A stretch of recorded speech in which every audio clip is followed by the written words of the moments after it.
Yo, what's up, guys? We are live. So today we're going to cover the Andrew Tate BBC. They call it an interview, but I think it's more of a debate. The Andrew Tate BBC debate. This just dropped today. I actually didn't know it was going to be dropping today. I just saw that when I opened up my YouTube feed. But I think it's very interesting, and I'm going to react to it. And I think that I'm one of very few people who's actually capable of reacting to it honestly, because the two types of reactions you see to Andrew Tate are like the feminists who say misogynist, hates women, blah, blah, blah. And then you have the other side, which is the Andrew Tate fanboys who are like, Andrew Tate is just taken out of context, bro. Andrew Tate is really the best person ever, right? And I think I have somewhat of a middle ground where I can pick up on the nuances and say, hey, this is I agree with, this is not true, this is the correct narrative, here's a side spin. So yeah, I would think that not too many people are going to be covering this honestly, but hopefully you guys will enjoy this coverage. I'm going to try to be as fair and balanced as possible. And also I think one person was asking about the speed date. So we bumped that to Sunday. I wanted to cover this while it was trending. But speed day will be Sunday. I promise. No more reschedules. Okay, so let's get into it. I just want to jump right into it, and then we'll do an open panel afterwards, where you guys come on, give your thoughts about that, or pretty much anything else. We actually have a really dope podcast schedule / debate schedule mainly for next week. I have some really fun debates coming up, and we got the Andrew versus the Crucible versus Kevin Ray Wilder debate. That should be fun. I'm gonna be debating a feminist called Pixie. And the Stefan debate is on for next Wednesday. It's going to be not on my channel because I'm not having a fucking weirdo on here, but this other guy, Primal Studies, I think is his name, or Selfmade. I forget which one he goes by, but he agreed to host it and moderate, so that should be very interesting. Okay, so let's get into it. Let me see. Let me open this up. Okay, there we go. I want you guys to let me know how the audio quality is when I play it. Andrew Tate. Hello. You've agreed to do an interview with the BBC today. Yep. You're facing some very serious allegations. How's the audio quality? Give me a check. Is it a little quiet or is it good?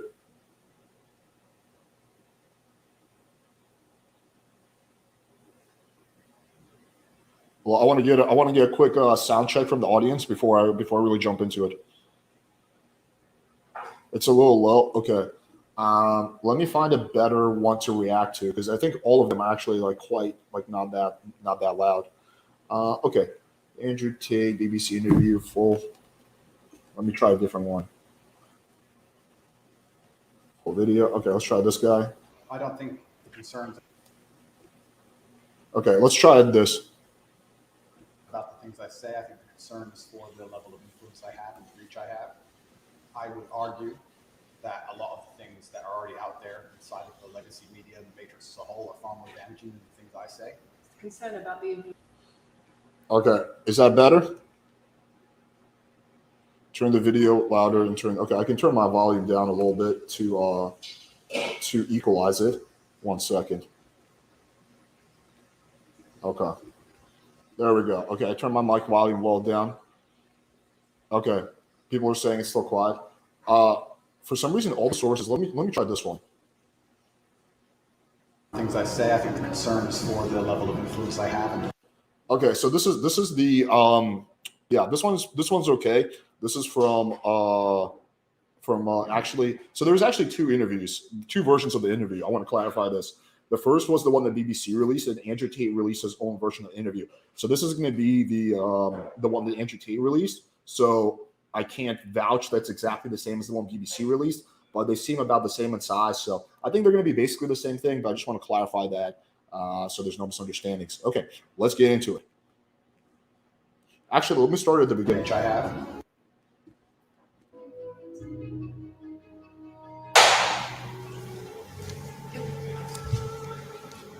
Andrew Tate. Hello. You've agreed to do an interview with the BBC today. Yep. The material is going to be published on television. Again, this is not an interview. This is a debate. I don't know why they just don't call it debate. Andrew Tate, you agreed to do a debate with the BBC today. Because an interview is when you ask someone questions and you're generally trying to figure out what they're saying. You're trying to explore their message, right? This is a debate. This is when you're directly challenging someone what they're saying because you disagree with their perspective. So there's nothing about this that's an interview. It's a debate. That's fine.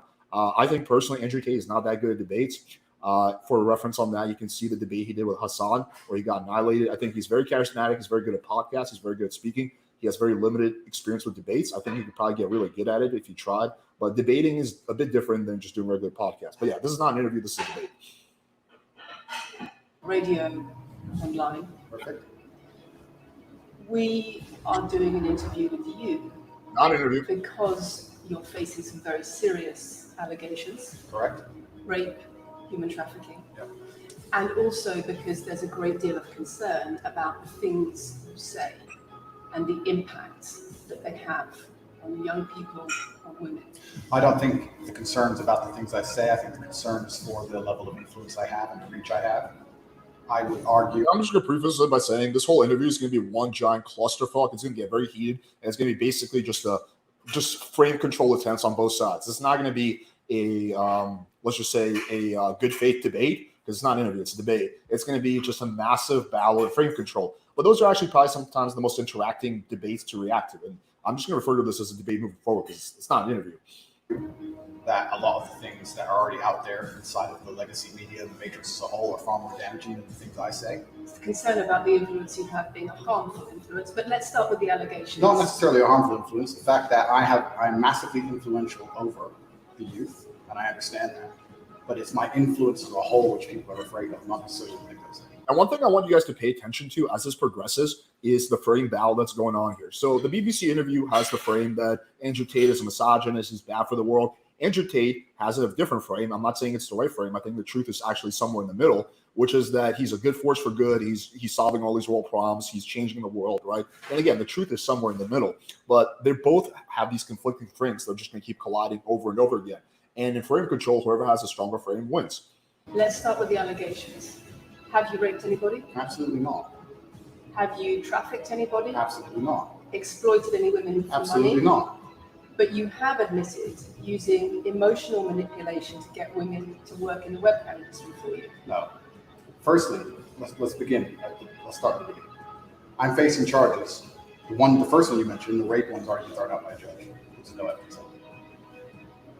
Secondly, it's very difficult for me to sit here and have a very frank and honest conversation with you while we're in the territory of Romania about a legal case that's going on within Romania. I have to protect myself. I've agreed to do an interview with you, and I want to be as honest with you as possible.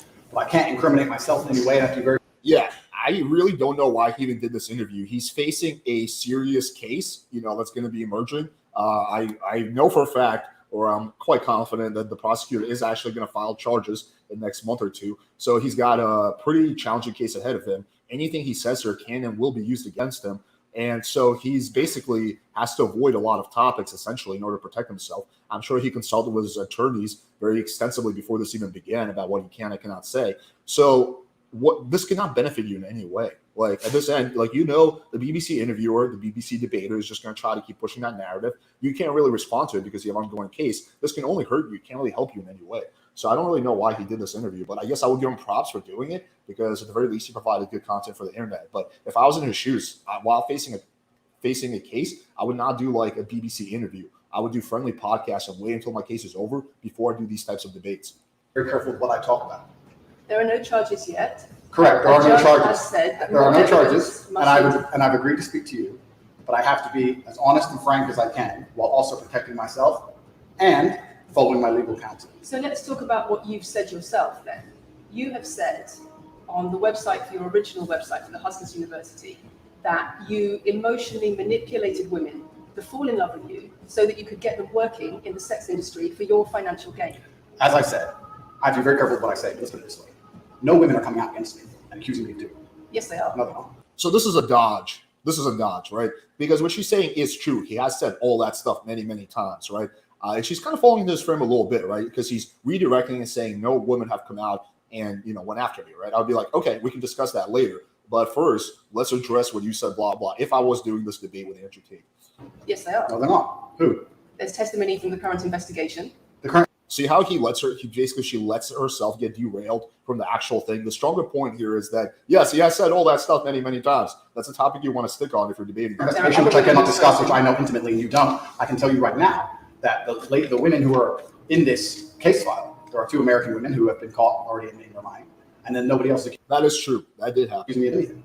To begin with, it's very common in cases like this that the alleged victims do not always see themselves as victims. Well, that's very interesting. It's actually extremely interesting because if I was What she's referring to here is when it comes to certain crimes like human trafficking, right?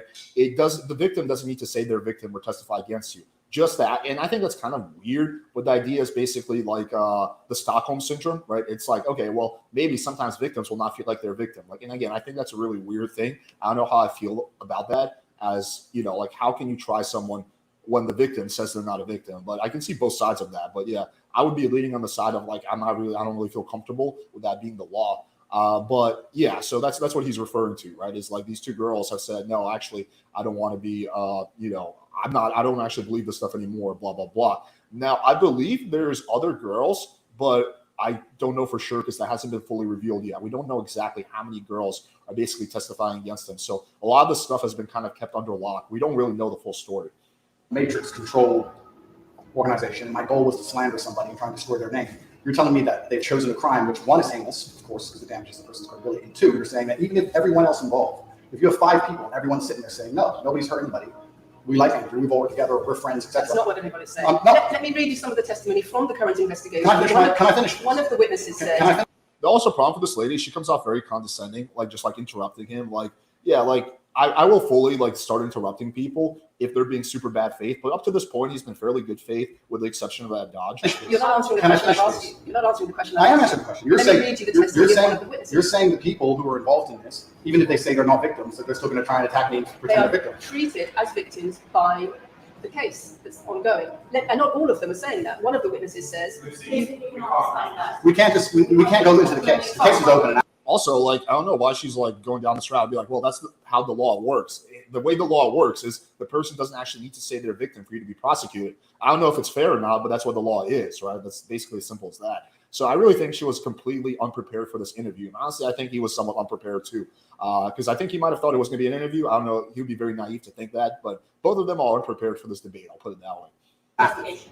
Well, let's just be clear that not all of the witnesses in the case are behaving in the way you describe. And even those that are, it doesn't bar them from being treated as victims by the prosecution by the case.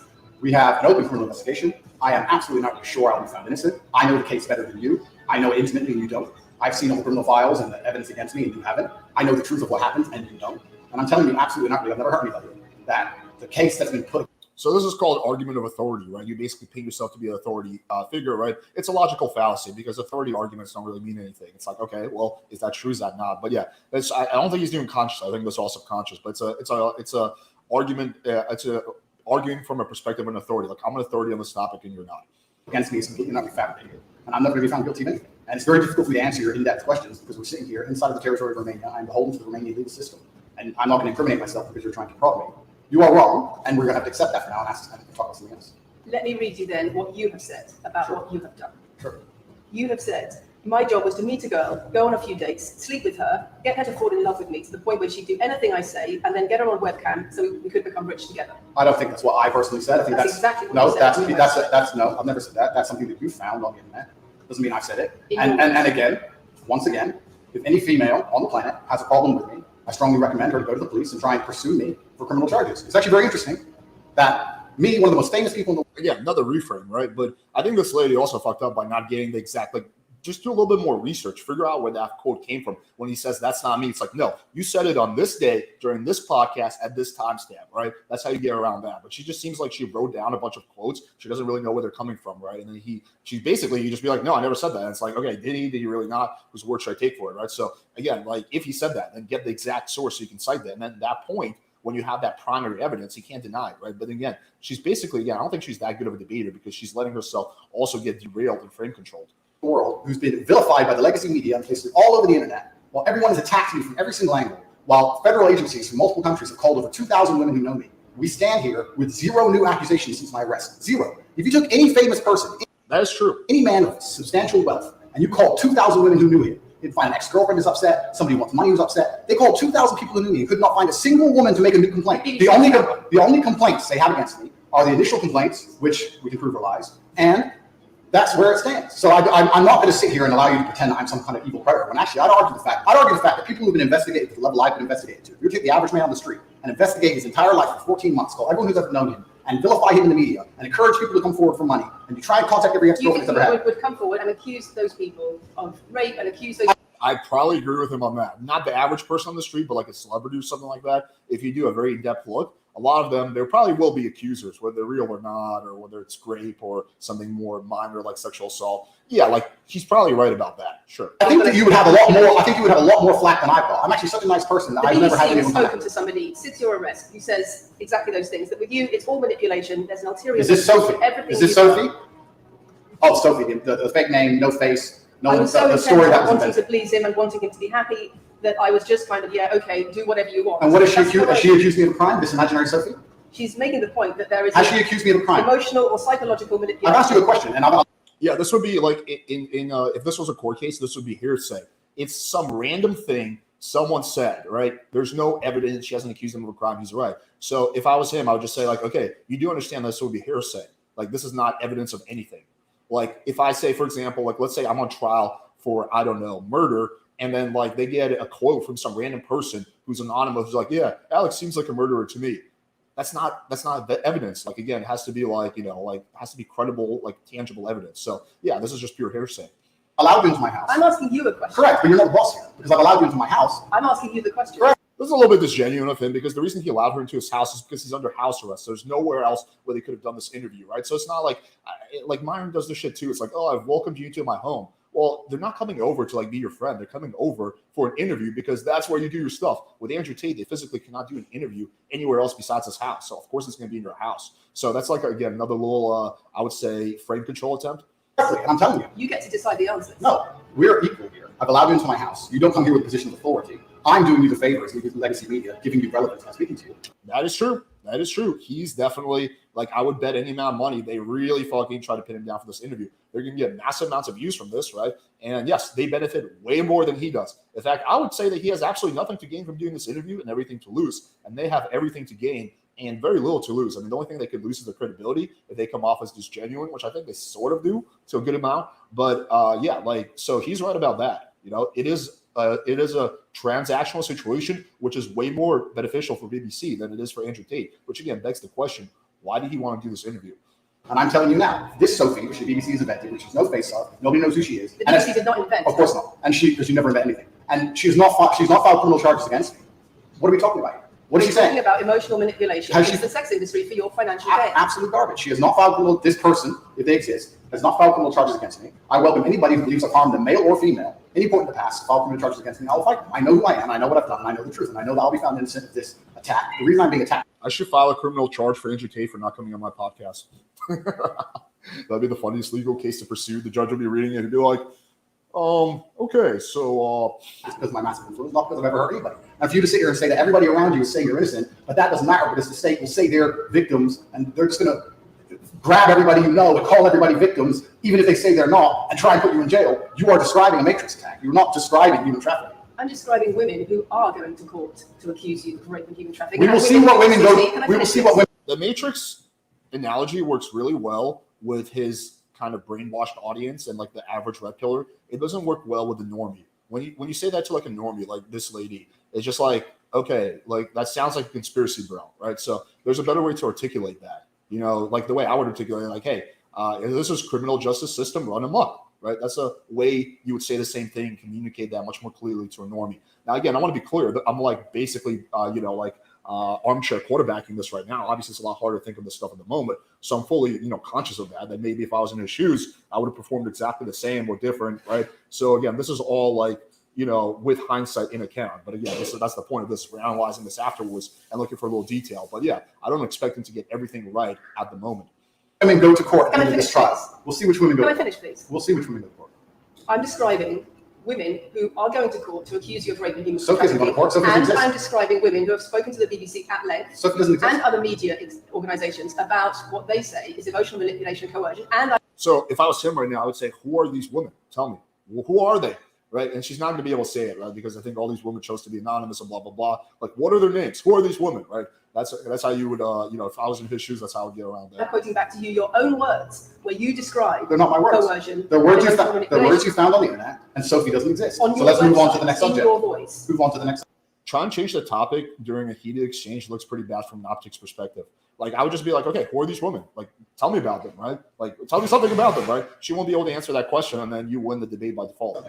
No, I think I'll stick on this one for a minute. So there's That was pretty funny, actually. He's like, let's change the topic. He's like, no, I think I'll stick on this. other places in that same website where you say you get girls to fall in love with you, and they do. I want to be clear about something. These are clearly very, very loaded questions, right? Again, this is not an interview, this is a debate. For a debate, this is fine. For an interview, it's like totally fucking bad faith, like just complete like dipshit interviewer behavior. But for a debate, yeah, that's kind of how a debate would basically work.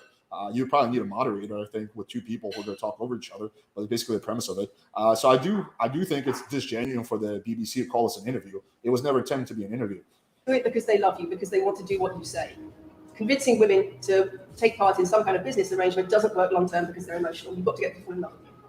Once That's again, coercion, that's emotional manipulation, that's abuse. what you found are clips from the internet, some text from the internet, and you're going to sit here and tell me that that's the reason I should. Your website, your words. It's on my website.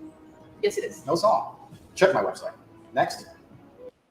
Do some research, lady. Get the exact clip. Get the exact timestamp. These are all, I believe these are all things that he has said like many, many times, but she's just like so unprepared. Like, get the primary source, and then he can't deny it. And if I was Andrew Tate and that was being levied at me and the person had the primary source, I would say, well, yeah, I said those in jest. That was sarcasm, or that was just over-the-top marketing, right? I didn't actually mean that. So both of them are like not really that good at debating. The website you've taken down, and I wonder why those comments have been taken down. No website's been taken down. My website is the same. It's been the same for a very long time. The comments on this website.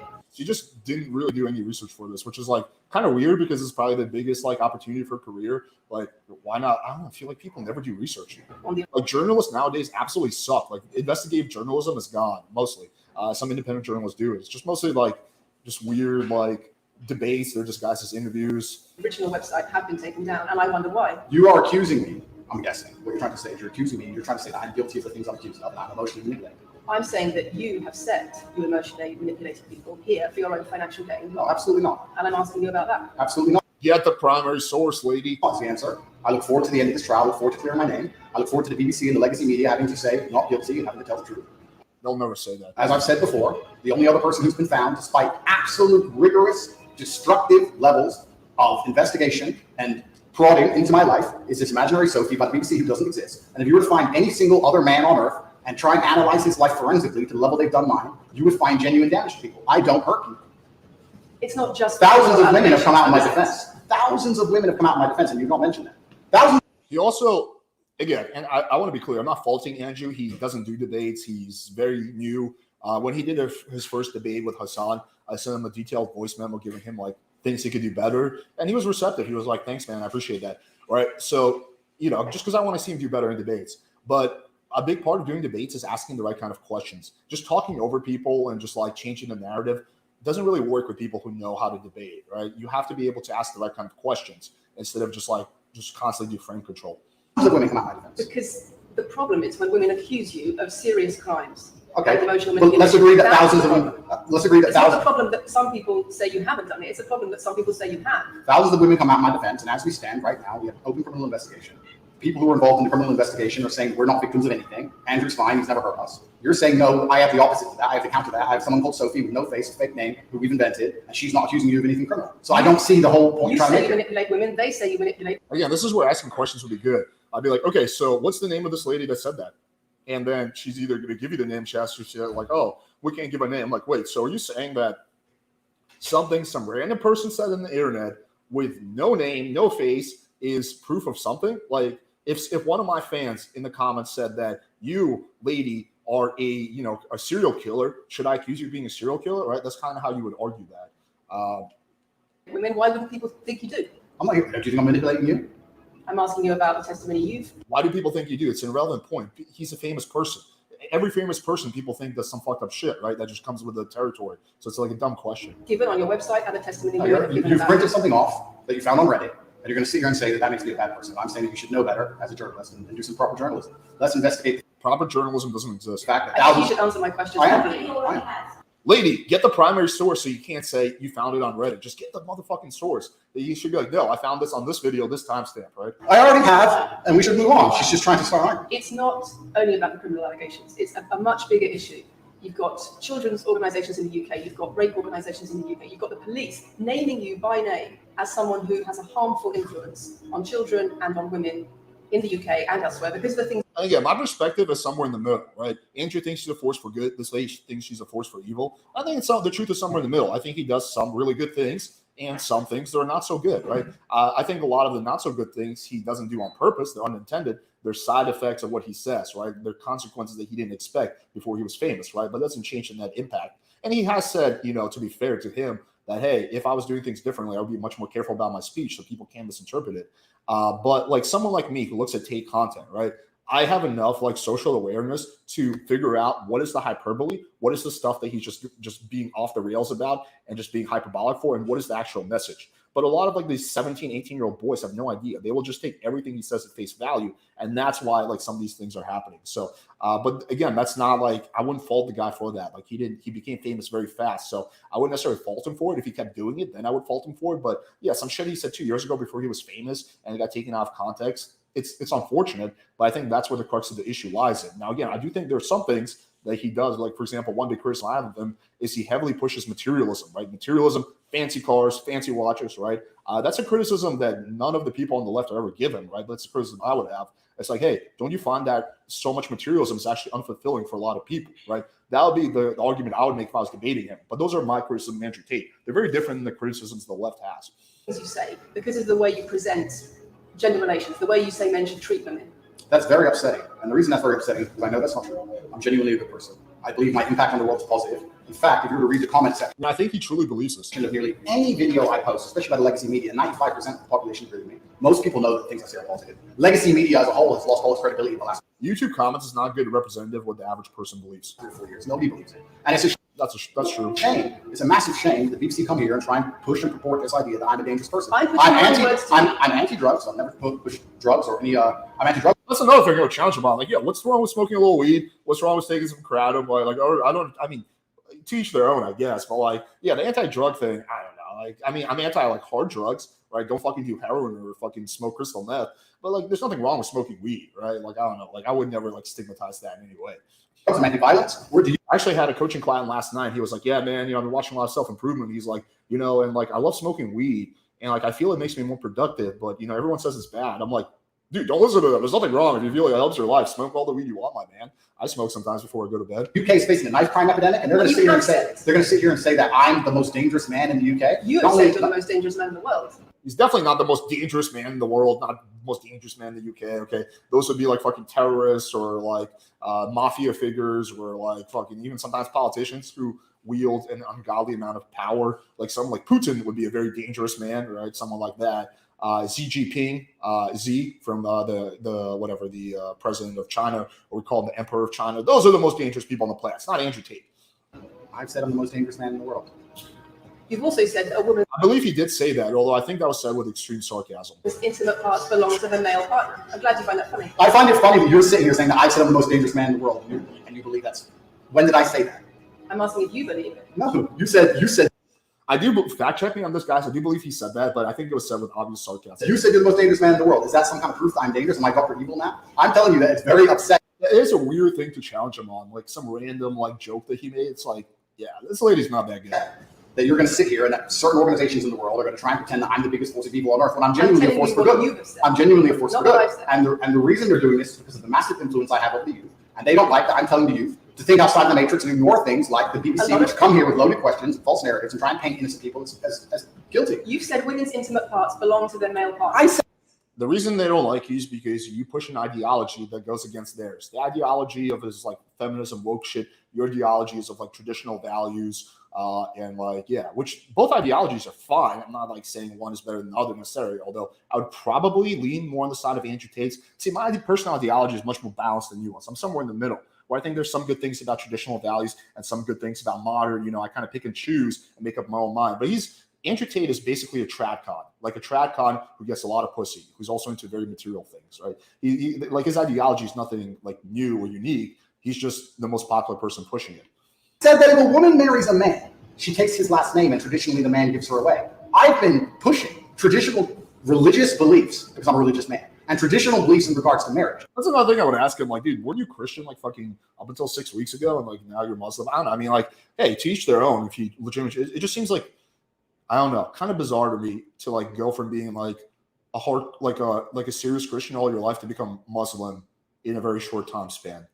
And that makes me wonder why. I'm not suggesting any malicious intent. It just makes me, I'm just curious more. Coming from a place of curiosity, like what literally led you to completely flip your whole religious belief structure? I'd just be curious to answer that question. So I think that's a missed opportunity right there.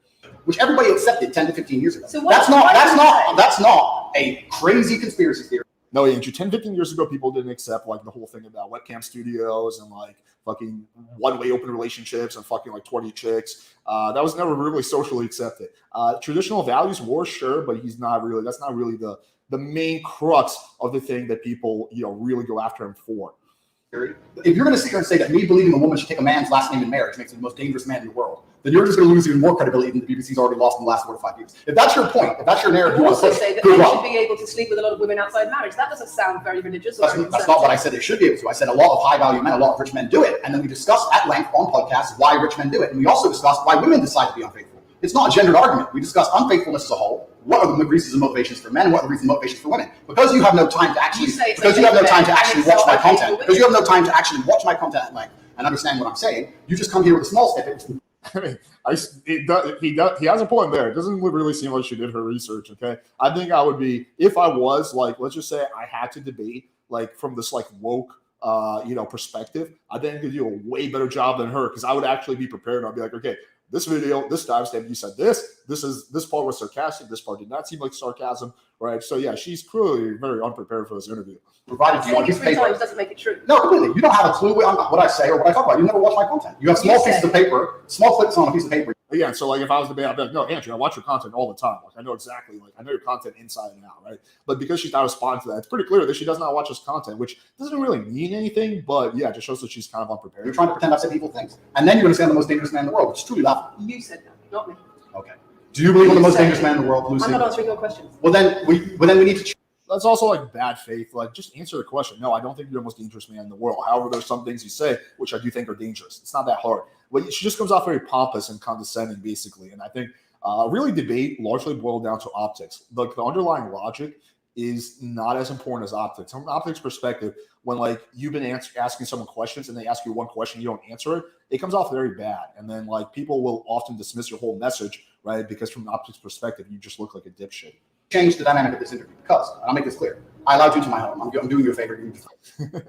Because you're on home arrest, but yeah, he is doing her a favor. To the public. You don't come here with a position of authority. You're not the police. I don't respect the BBC. I don't know you. You do not come here with a position of authority over me. We are equals. We are people. We're citizens of the world, and we sit here as equals. And I see you as my equal. And if you ask me questions, I can ask you questions back. I mean, that is fair. All of that is fair. Again, it's not an interview, it's a debate. So in the debate, both people can ask each other questions, right? That's literally, I would be like, okay, we're not doing an interview right now. We're doing a debate, which is fine. But you're going to have to answer my questions if I'm going to answer yours. And I would just refuse to answer questions until they answer my question, right? And because she wants this interview way more than he does, she would eventually cave into that. Come here and sit down and pretend you're Gestapo and that you don't have to answer my questions is disingenuous because I don't owe you anything. Asking questions and you answer. But I don't owe, this is a conversation and I don't owe you any degree of authority over me. So let's make that clear. And that doesn't matter if you're a man or a woman or from the BBC or the CNN. I'm here to answer your questions and be honest with you and do you a favor. Right. And I'm doing you a favor. But you come here with loaded questions. You're trying to. I do think also from an optics perspective, Andrew's getting riled up and maybe somewhat rightfully so, but like this is all par for the course. There's nothing here that's unexpected. If he's surprised by the tone of this interview, then he's way more naive than I think. But I don't think he's naive. I think he knew, and I think a lot of people told him like, hey, this is what's going to happen. So nothing here that's happening is unusual or what you wouldn't expect, right? So then like that begs the question. It's like, okay, well, didn't you want to like, I don't know, like from an optics perspective, it just doesn't look good if you get riled up because then even if it's like justifiable rage and anger, people think you're guilty, right? So yeah, I mean, I think like he should have probably popped a Klonopin before this or something like that. Again, I understand why he's getting riled up from an optics perspective. It doesn't really look good to the average normie. Okay, narrative is negative. I'm asking you about things you've said that people are concerned about. And that's fine. But you're not going to sit here and say you don't answer my questions because you're not above me. Yeah, again, from an optics perspective, that was really dumb on her part to do that. Absolutely. Well, it would help if you answered the question. I've answered every question so far. Let me ask you the question. Sure. That's not actually true. He has dodged a lot of questions and redirected, right? So yeah, like that's not actually true. But again, I don't think she's quick enough to pick up on that. You have said that a woman's intimate parts belong to her male partner, and if she goes on OnlyFans, he is entitled to a cut of her income. You are extremely, it's very confusing to me why you're going to sit here, take long format podcasts. It's not confusing at all. This is what BBC journalists do. Which are 3 or 4 hours long. in context where I sat with OnlyFans girls, 10 or 15 OnlyFans girls, where we've been joking back and forth, ignore every comment and satirical comment and sarcastic comment that the females have made, and then come along and say, you said this, and you're the most evil man in the world. I don't know if you understand what sarcasm is. I don't know if you understand what sarcasm is. I don't know if you understand what context is. I don't know if you understand what satirical comments are. He also comes off condescending, so it's just like... I'm saying it was a very interesting talk show. And for you to sit here and say that that is my true core beliefs and that makes me a bad person is disingenuous. Is it? Of course not. Was it sarcasm? Absolutely. This is actually like a half-truth because I believe he said that multiple times. But I think the one she's referring to, which she would know if she actually did a little bit more research, is basically when he was talking about the premise that if you're dating an OnlyFans girl, you are basically, you should be entitled exclusively to her body. And if she's sharing on that, by that same logic, you should get a cut of the profit, right? Which is an interesting thought. I don't know if that's necessarily misogynistic or anything. It's just like kind of, to me, seems a little, I don't know, like bizarre type of mindset, but that's where that quote comes from. It was, I believe he did say it as a joke once or twice, but he also said that in a serious manner. And again, like that was the logic. So like, yeah, if she was better prepared, she could have pointed that out.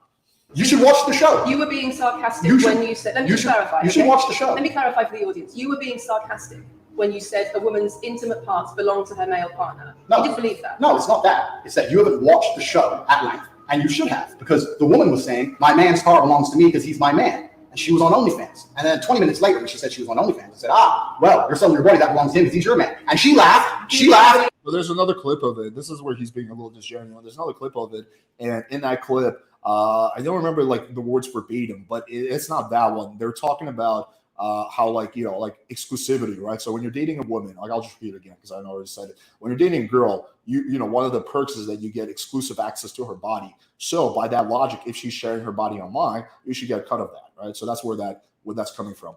She laughed and she said, yeah, that's probably true. If you watch the show, it will make sense. For you to come here doing no research at all and then say, I don't understand what I'm talking about, but I bought this piece of paper with a few things printed off. That's why you're saying the silly things you're saying. You should watch the show, do some research. Do you believe it? I've already answered the question. Not really. Of course I have. Can we move on? Answer the question. Do you believe that a woman's intimate parts belong to her male partner? Of course not. I've just answered the question. Yeah, he has answered that question like 5 times. And does this woman believe that her man's car belongs to her?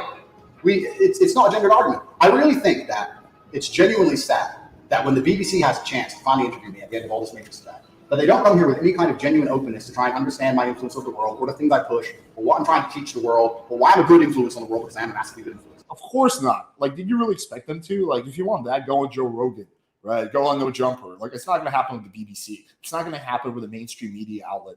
Instead, they come here with pieces of paper with printed out excerpts from 5-year-old podcasts, taken out of context, to attempt the same matrix attack on me, which has been attempted endlessly every single. And again, the reason that he's able to get away with saying out of context is because she hasn't really done the research and she doesn't know where that quote, like the how many times he said that in what different context. Single person legacy media has already tried this and it doesn't work. I really encourage you. I encourage you to read the comment section on YouTube. And this goes on YouTube, and you will see that nobody believes a word you're saying. The reason I'm asking you about these comments is because we've got the chief executive of Rape Crisis naming you individually as spreading a dangerous ideology of misogynistic rape culture. Absolute. It's the comments you make that are leading people to say things like absolute garbage. National organizations who are saying, again, pure hearsay. Like, who cares what some random person who's not involved with him says? Like, it's irrelevant.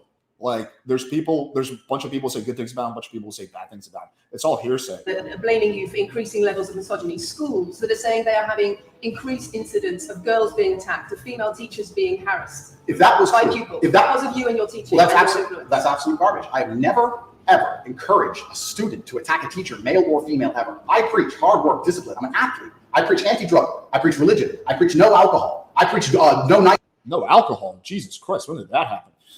Every single problem in modern society I'm against. I'm teaching young men to be disciplined, to be diligent, to listen, to train, to work hard, to be exactly like me, with no criminal record, never even yet charged in this 14-month Matrix investigation. He's getting like really riled up now. So one thing from an optimist perspective where she wins is she stays a lot more calm. And again, it doesn't, like, logically, who cares who stays more calm? But from an optics perspective, to the normie, whoever stays calm typically is seen as the winner.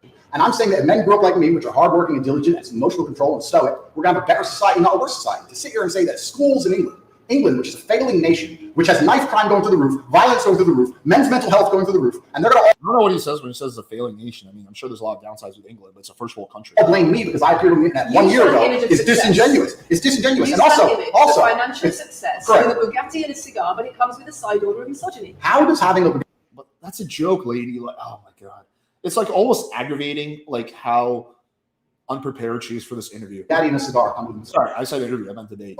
Because it's all mixed together in what you teach. You teach that if a woman comes home and accuses you of cheating, you should hit her with a machete, shove her off. Is that what I? Okay, they're like, God damn it. That was obviously like, I really don't think she actually is familiar with this content. I think she just had her like assistant or producer give her a bunch of things. But yeah, like it's pretty clear to figure out what's a joke and what's not. Like the stuff about like actually like, you know, the woman's pussy, like you should get part of her money. That's not a joke. The stuff about like basically, you know, that he said earlier about how he would basically scam young men. He would get these scam girls to promise to go to their house, then basically flake on them and get the money. That's not a joke. But the stuff about the machete is obviously a joke, right? So it's like you have to be able to use some common fucking sense before you debate someone. I teach? That's what you say. No, if you actually watch the clip, it will be about the woman attacking me with a machete. As usual, you've not watched the video, taken it out of context, flipped it, and attempted to attack me with a small excerpt. Let me tell you something, Lucy. I'm sure you're a very nice person. I'm sure you're a fantastic person. But if I were to take everything you've ever said online and just take small excerpts out of context, I can make you look like a misogynist. I guarantee it. In fact, I might actually do that. And then you're going to sit here and say, oh shit, I'm a misogynist because my clips have been taken out of context. If you refuse to watch anything at length and understand it, then that's what's going to happen. The National Police Chiefs League for Violence Against Women, the NSDCC, Rape Crisis, Safer Schools, they are all naming you as being behind an epidemic of misogyny, even amongst primary school children. The idea that I made primary school children misogynistic because I own a nice car, is that your argument? That's not why, God, because I understand both sides of this argument. I don't actually know if that's true, that like she is causing young, like all right, let's be clear. If that is true, that there's like an increase in young men being like whatever disruptive or violent, it's not because of something he said. It's because them misinterpreting something he said, right? But you know, I guess you still have some responsibility for that. I don't even know if that's true or not. But like the argument she's making is just like so weak. Like focus on the actual factual things instead of like some hearsay some random person and some random organization says. That comes along with it. Oh, owning a nice car is misogynist. No, it's the misogyny that comes along with it. How does misogyny come along with owning a nice car? Because you have an image of financial I'm glad you're answering my questions now. We finally got the You have an image of financial success. But see, he also like interrupts her all the time. So that's like, you know, they're both just interrupting each other. They really need to moderate. They should have had me moderate this debate, honestly. I think this would have been way better if they had a moderator. Excuse me. You have an image of financial success, but it comes along with attitudes towards women that are really problematic. My attitudes towards women is that women should be protected and provided for, and I've said that at length. In fact, I've said that over 50 times online. You never mention it. I say that my girlfriend doesn't have to work unless she wants to. I take care of her. I die to protect the woman. I talk about how I don't know, die to protect the woman? Like, really? It seems a little simpy to me. I don't know if I would die to protect. I love Natty, but I don't know if I would die to protect her. I stood up and faced a knife to protect a woman. And in return, you want authority over her in the way you have over a child or a dog. Absolutely not. I've said that women should be protected and provided for. And in return, you want authority over her because if you have responsibility for someone like a child or a dog, you say. See, like, this is where, like, I disagree with the whole trap con thing. Like, I don't think you necessarily have to. I mean, like, look. If you're in your partner to decide, like, hey, I'm making a lot of money and you should stay home with the kids, that's fine. But if you're not having children, like, why should you have to provide for your girlfriend? Like, I don't really understand why. Like, sure, do nice things for your girlfriend. I'll take Natty out to a nice restaurant, get her a nice gift. I'm not going to provide for her. We don't have any kids. Why the fuck would I do that? She's a grown adult. You have authority over them. If you want to go down this argument, we'll go down this nuanced argument. I said that if I have responsibility for her safety, I should have a degree of authority over her safety. Meaning, let me explain my point. If I'm the one who has to fight and die to protect her, I'm the one who decides how we walk home. I'm the one who decides the route we take. Because it's unfair for her to say, I want to walk to the most dangerous neighborhood in the world, but you have to face the knives. That's what I've said. One thing I don't get is like this obsession that pillars have with like physical safety for women. Like they act like someone like they act like their girlfriends are being like knifed and like every day. Like someone's breaking into the house like every day. Right? It's like dude, how often is that happening? I've never had to once in my whole life like fucking defend my girlfriend physically in some kind of altercation. Like that doesn't really happen in first world countries often if you like avoid really bad parts of town. So I mean maybe it happened once or twice, but like yeah, they act like it happens like almost every day. I don't know. It's just like it's not just Andrew Tate too. It's like Fresh and Fit. They all have this mindset like someone's breaking into the house like literally every day. And they're going to sit here and pretend I'm trying to treat women like dogs, which is garbage. Every single man in the world who loves his woman understands that he has to protect her. And every single woman in the world likes the idea of a man who would protect her. If you were to say to most women home right now, do you want your husband to protect you in a violent attack? They'd say, yeah, of course. Nothing I've said is You say to misogynistic. most women. Yeah, that is true. Like most women do want that. Just like these violent attacks aren't happening. Like I feel like it's a fair point, but I just feel like they talk about it way too much. Like as if like every day someone's breaking into the house and trying to violently attack their women. Would you want to lose authority in the relationship, to not be treated as a free and legal equal to your? I didn't say that. I said I need to have authority over the route we walk home. When you compare women and the authority over women that you believe you should have to having authority over a child or a dog. I'm just like imagining like me and Natty go out to eat and we're walking home. She's like, "Hey babe, let's go by the beach." I'm like, "No, I have I have authority over your safety, and we will take this path." It's just like an unrealistic, like bizarre hypothetical. It's not the same because a woman is a free legal adult. Correct. You're equal. Free legal adult, my equal. But if I had a girlfriend and we were walking home late at night, and I said, let's not walk down that area, it's a bad area, I have to protect you, everything happens, I want to take the long way. And she said, no, I will. I have to walk this way, even though it's the most dangerous route, I must. Then she's a dumbass, and she probably doesn't exist because most girls aren't that dumb. Then what? Then I would say you're welcome to. You could do it. You're a free legal equal, but I'm not going to walk with you and protect you. I think that I should be able to decide the route because I have an obligation. And my obligation as a man is to protect and provide for females. Everything I'm talking about is traditional gender roles, which 10 years ago, less than 10 years ago, would not be considered outlandish, would not be considered crazy, would not be considered dangerous or misogynistic. No, like the whole webcam thing would not have gone over well 10 years ago. It would not have gone over well 30 years ago. Like the world has changed, and a lot of people haven't changed with the world. Please understand, there's a lot of women at home watching. He does have somewhat of a point. Like the woke thing, yes. Like the vast majority of the world, like the normies, aren't really behind that. Like most normies aren't behind PC culture. They aren't down with cancel culture. Not down with like all this woke shit. Like fucking have like fucking trans whatevers pissing in every bathroom. Like most normies aren't really down with that. So he is right about that. Is right now, like the idea of a man sticking up for them, protecting them, providing for them. And just because the world has gone crazy and the legacy media has gone crazy, most people at home are still relatively sane. And these are the people who are going to write on the comments that Andrew was saying anything that's outlandish. This is the whole world believes these things. She's having, they even edited that part out. She's just having some random person come in and give her like notes and shit. Jesus fucking Christ, lady. Here, why is it like some fucking like some relatively, I guess, medium size, I call myself, like pickup channel does way more preparation than like a huge fucking multimedia fucking, you know, news organizations. Like, it's so bizarre to me. Like, I would be embarrassed if I was this unprepared. And like, I'm not even like a fucking, you know, like a fraction of have as much like influence as they do. It's fine. Yeah, it's fine. I'm having a nice conversation with you, so I'm enjoying it. So it's no problem. It's been fun so far. Now, one thing interesting to observe with his body language, right? You can tell he's getting a little agitated. Just pay attention to his leg and his fingers. He's moving around a lot, right? So I wouldn't say he's like super agitated, but again, you can tell he's not too happy. It's fine. Look at the right leg. Look how that's going up and down, up and down, up and down, right? He's in a state of fight or flight to some extent. Like again, look at that leg going up and down, up and down. We good? Yes. Tell me when. No. We didn't stop now. I can do the clap. Now we good? No, thank you. If a man broke into your house, wouldn't you want your husband to protect you? There's a difference between conservative values and emotional control, coercive control. We're talking about protection, and I'm saying if someone broke into your house, would you want your husband to protect you? It's not about conservative values. She would be so much better off if she would just answer the question, yes, I would, but, and then blah, blah, blah, blah, blah. Just not answering questions. I don't know why people think that's like that looks good. To the average person, it looks like you're trying to dodge something. You're in bad faith, right? Like, no, yes, I would want my husband to protect me, but, and then you can state your point. Values or protection, it's what you're demanding in return for that. Well, I'll give you this. I don't know if your husband is. I don't know if he would stand up and protect you or die for you, but I'll give you this. If someone broke into this house right now as a homicidal maniac, I would expect me. See, that's what I mean. They talk about like breaking into the houses like every time. They think this shit happens all the time. Dude, you live in a fucking mansion with armed security guards. No one's breaking into your house. The other men in this I understand it's a hypothetical, but Jesus Christ. room to stand up and face them while you and the other women in this room could protect yourselves. I would actually believe the men should go and engage in the attack. I believe that. And even though I don't know you, and you've come into my house with a hostile agenda, and you've come here to try and make me look bad, I would still stand up to protect you. I would still stand up to protect you. That's very much true. She is bad faith, and she does have a hostile agenda. There's no denying that, but I think you probably knew that from the start. Because I believe that's my role as a man. I am asking you about things that you have said that have caused major national organizations, including the police, to worry about you by name. That's what I'm asking you It's about. not what I say. It's not about whether you protect your partner or not. It's about what you have said that has caused such concern in the UK. And I want to put it to you that you don't really care about the harm it causes. That's not true.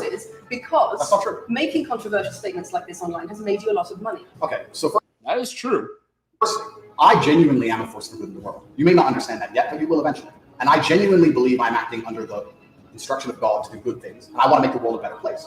I genuinely believe my legacy is a good legacy. And I believe that eventually, when the legacy media catches up, they're going to understand I'm a good, positive influence. I'm not interested in They will never understand, bro. That will never happen. damaging the world for money. Because if I was interested in damaging the world for money, I could have sold drugs. Or I could make rap music and encourage everyone to stab each other like all the drill artists do. Or you can make controversial statements. That's a little bit of a bad faith argument. Okay, like you're not gonna make a fraction of the money that you could make selling drugs because you would get caught and you would get arrested before you get to that level. You're making like millions and millions of dollars probably a week, at the very least a month. You know, this dude is obviously like super duper rich, like fucking loaded as fuck. So like, you're not gonna make more money selling drugs or like fucking doing rap videos. Okay, that's like it's just not gonna happen. Statements online that attract a lot of followers who you then direct to your website where they pay. I could make to jokes. learn to be Sure. like I you. mean, I could make jokes online. Who doesn't? She's got a point there, but the way I would counter that, I would say like, yeah, well, that's called capitalism. Are you against capitalism? Like, are you opposed to me starting a business? Like, right? That's how you would counter that. But he's not really addressing it. He's just like kind of being a little bad faith with this answer, actually, I think here, because we all know that he's not going to make more money selling drugs. Okay, you would get caught before you ever get to a level of making like fucking $15 million a month. I mean, I can make a Are joke you online. saying that all the controversial things you've said are jokes? No, I'm saying that these organizations and the BBC are going to sit here and pretend that I am the face of damaging the youth. It's absolutely garbage. It's completely disingenuous. I'm sorry, we have agreed to do an interview where you are going to ask questions that are going to give us the opportunity to clarify some things. These are very loaded questions, and so far, I'm sorry, I have raised this and I'm talking right now. So This interview is such a shit show. Sorry, let's debate. these are very loaded questions, and this is not what we discussed, and this is not a conversation that we We were agreed very to. clear that the questions You're sitting there and just accusing, we're not here to face new allegations. This has all been discussed, answers have been provided. So if we could please move on from this side of the interview, I would appreciate it. I would like to hear what Andrew's got to say about the fact that when you make controversial statements, it You see the leg is shaking again. attracts people to follow you, and then you direct them to your website where they pay you a monthly fee to learn how to be like you. And so the more controversial statements you make, the more money you get. The fact That is very true. Yes. But then again, the way he would counter that, it would be like, yeah, that's part of my business model. You know, like there's no other way around it. that that's the path you outlined. So one, my online university, and two, my presence on the internet. The fact that you believe that's the path just shows you've done absolutely zero research.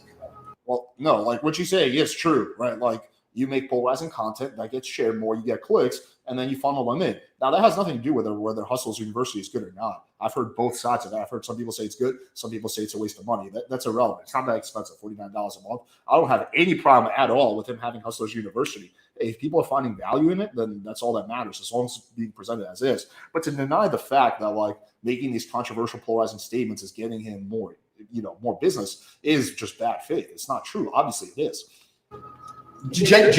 Like sometimes you just gotta own shit in a debate. You just gotta own something. Sometimes be like, yeah, that is true. And Genuinely zero research. Okay, so how many of the people who sign up for Hustlers University come to you through your social media? Genuinely zero research. How many of the people who sign up for Hustlers University come to you through your social media where you direct them to the website? And Lucy, I encourage you to go out there, do some genuine research. he's not answering the question at all. I'll be like, can you answer my question? I would just keep saying, hey, can I get an answer to this question, please? Watch my videos. Of course, watch my videos tonight and truly understand what I'm doing. How many of the people who sign up for Hustlers University at $49.99 a month come to you because they see your social media comments? There's an online school called Hustlers, He's still not answering the question. called Hustlers University, which I don't own. I influence for along with many other influencers, and they sign up for your website. Yeah, but come on, you know that I don't know if I don't know, and I don't really care if he owns it or not. He clearly gets a big part of that stake. Like he clearly has a massive financial interest in Hustlers University, right? It doesn't really matter who owns it, if it's a bunch of people that own it, or what the behind the scenes, like whatever logistics of the business organization are. Like the fact of the matter is he's making a huge amount of money from that, which again is fine, but I don't know why he's like denying that. It seems kind of bizarre. Which I don't own. And once again, that's nothing to do with me. And you're gonna sit here and say that I'm Dude, you're the face of the university. It has everything to do with you. If you didn't exist, Hustlers University would not exist either. made a joke. You were the I made a joke online 4 years ago because a woman said that she owned her man's car, and you made a joke, and that means that you, because you're the daddy, the most misogynistic, dangerous man in the world. This is going down a path of absolute insanity. It's not true. None of this is true. I don't hurt people. I don't harm people. He's still not answering the question. He's just going on a tangent. Well, I'm genuinely. That's why it helps to have a moderator, right? Because if I was moderating, I'd be like, wait, Andrew, hang on. She did ask a fair question. Can you answer the question, right? This is why you need a moderator for these debates. I'm renowned. For offensive and controversial. That's not why I'm renowned. I'm actually renowned. I'm actually renowned for helping young men. So we talk about there's a men's mental health crisis. We talk about we pretend to care that men are upset. As soon as I discuss men's issues, it's misogynistic. It doesn't have to be gender. Just because Yes and no, he does do that, but that's not. There's a lot of self-improvement channels who give all the same advice that he gives. Like nothing that he's saying is new or revolutionary at all. It's all general self-improvement stuff that's been around this community for ages, right? But he's packaging it in a very interesting, charismatic fashion, which is what's getting it to a larger audience. So yes and no. I mean, it's a complex question. I believe men have a point of view and men have rights and men are allowed to think and believe and act a certain way that helps them internally. That doesn't mean it's anti-female. In fact, I believe it's actually pro-female. I think when a man is true to his influence and true to his essence and he's good within himself, he's a positive influence in the world. He's positive for the women around him. So just because I discuss men's issues, people say, oh, you're anti-woman. I'm not anti-woman. I love women. Why are so many women saying that when their boyfriends start following you, They're not. they experience more control? So many. They experience How many? more abuse. How many? Enough. Again, it's all hearsay. I mean, like once again, like I don't know why she keeps bringing it up. I mean, dude, I don't know. I mean, I've watched a shitload of Andrew Tate. I don't think my girlfriend would say, but again, I'm not the average like normie, who's consuming this content. I'm someone who's like has a lot more like I don't know, like experience and much more like nuance and perspective, so I can like interpret it correctly. Enough.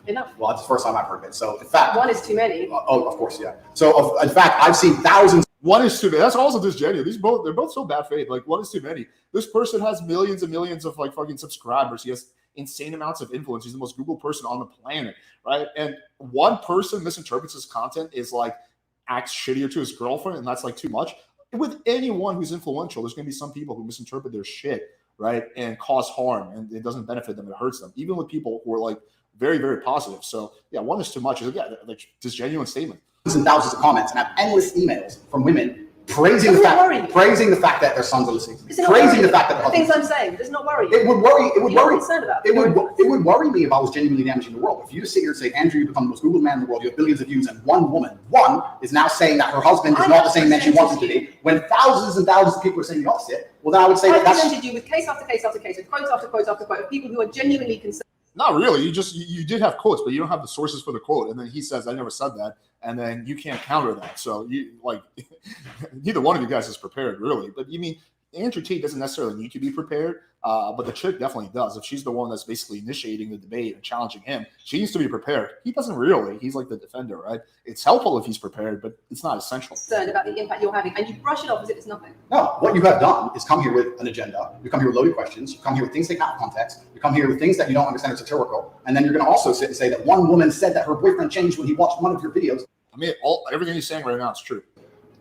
But it doesn't change the fact that he does make money from saying, controversial things, right? They're like, it's a non sequitur, basically, but it is true. I don't know what you expect me to say to that. That's sarcastic and jokes. No, that's how you explain it. For you to sit down. Would you like to apologize for anything? For you to. Why do they do this? Oh my God, these mainstream work. Oh, they always do. Do you want to apologize? Do you want an apology? Like they always, every single time there's like a debate, they're always like, oh, do you want to apologize? They did this with R.D. Julian, right?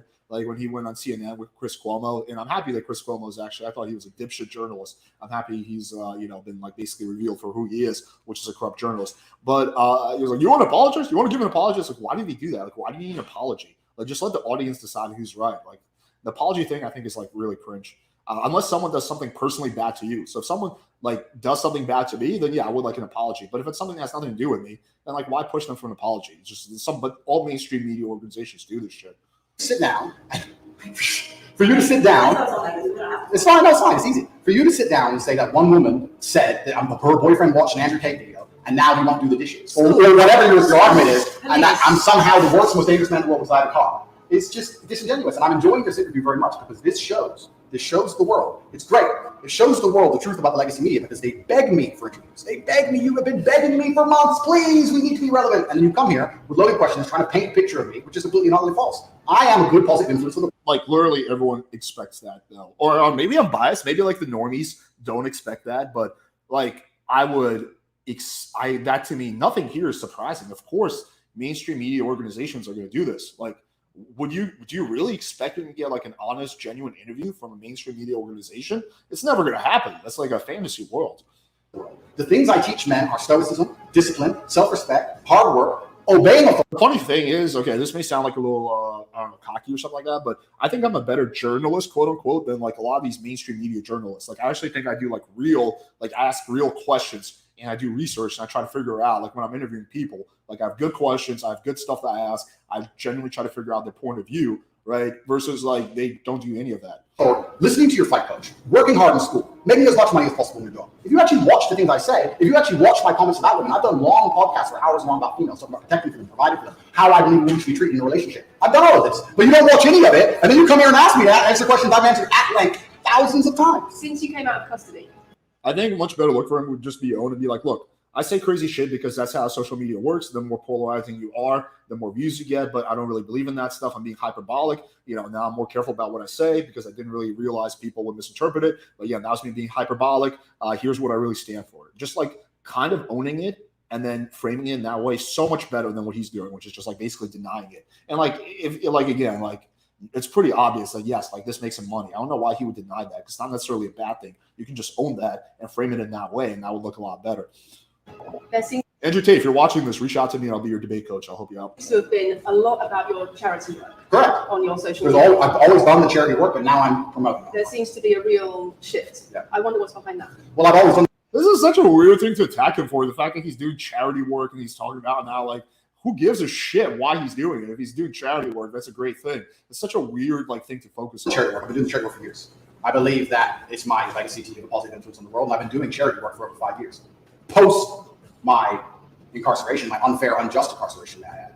Post that, I've made it more clear the charity work I'm doing. But this is, once again, very interesting. I spend $25 million a year feeding children. Men. If that is indeed true, then that's awesome. That's really, really good. I'm happy he's doing that.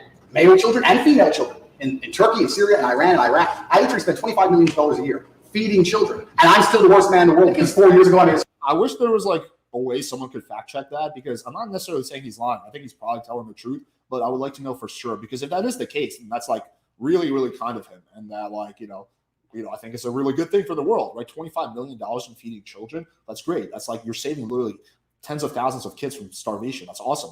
Sarcastic comment. Because some people would look at that and say, okay, so before you got money from attracting people to your website by making controversial comments, but that might have got you into trouble. And so now you're looking for a new market. A new market of feeding children? Like, who gives a fuck why he's giving the children food? As long as they're being fed, like, who gives a fuck? You're looking for a new market of followers who are attracted by a different sort of persona. It's a dumb argument, too. He's already, like, the most popular person in the world. He doesn't need new followers. He has, like, literally an army, a fucking, I would say almost to some extent, a, what's the term? A cult. He has almost like a cult of millions of people, right? He doesn't need a new audience. I've always done the charity work, so that is obviously incorrect. And I have proof that I've always done the charity work, so you're wrong, firstly. I believe that you have a lot of wealth, you should help people, and I'm helping people. I also think it's very, very interesting that you cannot find another celebrity in the UK or anywhere else who's spending £25 million a year feeding children in war-torn. I don't know if that's true. I think there's a lot of like I know Leonardo DiCaprio does massive amounts of charity work. So I don't know if that's true that no one else, like no other celebrity gives like money to charity. I'm sure there's plenty of like fucking celebrities who give more than $25 million to charity, like the billionaires and stuff like that, especially because they get tax deduction for it. So yeah, like I don't think that's necessarily true. Countries. I'm doing that. I've been doing that for a long time without even mentioning it. I never even said it. And now that I've said it, people are going to attack me for it and say that it's disingenuous. The person in Sudan who's eating the meal, do you think they believe it's disingenuous? No, I think they feel pretty good that Andrew Tate fed them. And to say, yeah, I mean, he's got a point there. Who gives a fuck? It's such a weird thing to focus on. Like, oh, you've been talking about your charity work a little bit more. I wonder why that is. Like, out of all the things that you can debate Andrew Tate about, this is what you're going to bring up? Here and say that I'm a bad person now because I'm manipulating charity, because I'm using charity. I'm just trying to do good in the world. That's all I've ever been trying to do. When women speak out against you online, disagree with what you say, they describe being bombarded with rape threats, with death threats, trolling by your followers. Would you like to say anything to your followers about how to behave in that situation? Absolutely correct. I would love to do that. First things first, I've yet to see a female stand up and argue with me online. I don't ever see hardly any, although only women who mess with me agree with me. Secondly, I don't think that anybody who disagrees with me, male or female, should be trolled. I don't think they should be assaulted or attacked. I think the idea should be discussed openly and fairly and maturely. Now, to be fair to Andrew Tate, he has said that in the past. So he's not just saying that for the first time. He has said that many times. Hey, don't attack people who disagree with me, right? And I'm exactly the same way, right?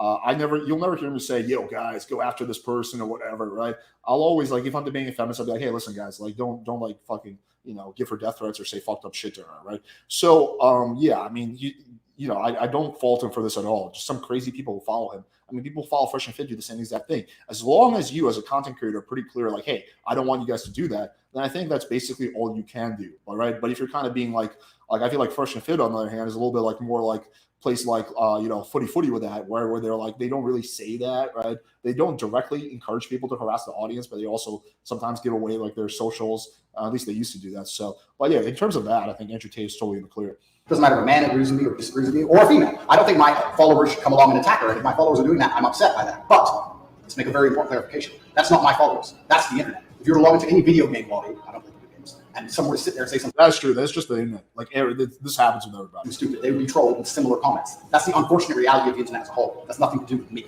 But I encourage all of my followers to engage in open discourse, and be fair and honest and talk in a way which is mature. There's no need to troll anybody, male or female. Okay.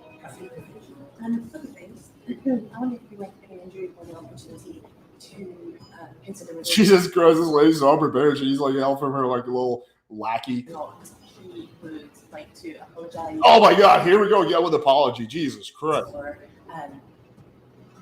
give an indication of how he feels about the allegations that he has negatively influenced young people. And secondly, I think we can on record that this interview is taking place in your house because you're under house arrest. If we're not looking at this, then we would have chosen another location, I'm sure.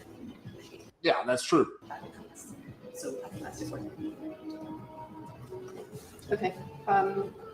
So just to put on the record then, you said that you've invited us into your house. Correct. She just repeats everything the other lady said. Like, they don't even edit this part out. It's so unprofessional. We're here because you're under house arrest. Correct. If you were free to leave, we would have negotiated a more neutral setting. Don't you think, as the Let me just repeat what the other lady already said. BBC, it'd be very interesting to come here and discuss the fact that I was put in a dungeon for 92 days and then locked in house arrest without charge? That is true. That is kind of troubling, honestly. The fact that someone, guilty or not, the fact that he's been, going through this for about 6 months now. He was locked away for 90 days, not without a charge in America. I don't really think that would happen.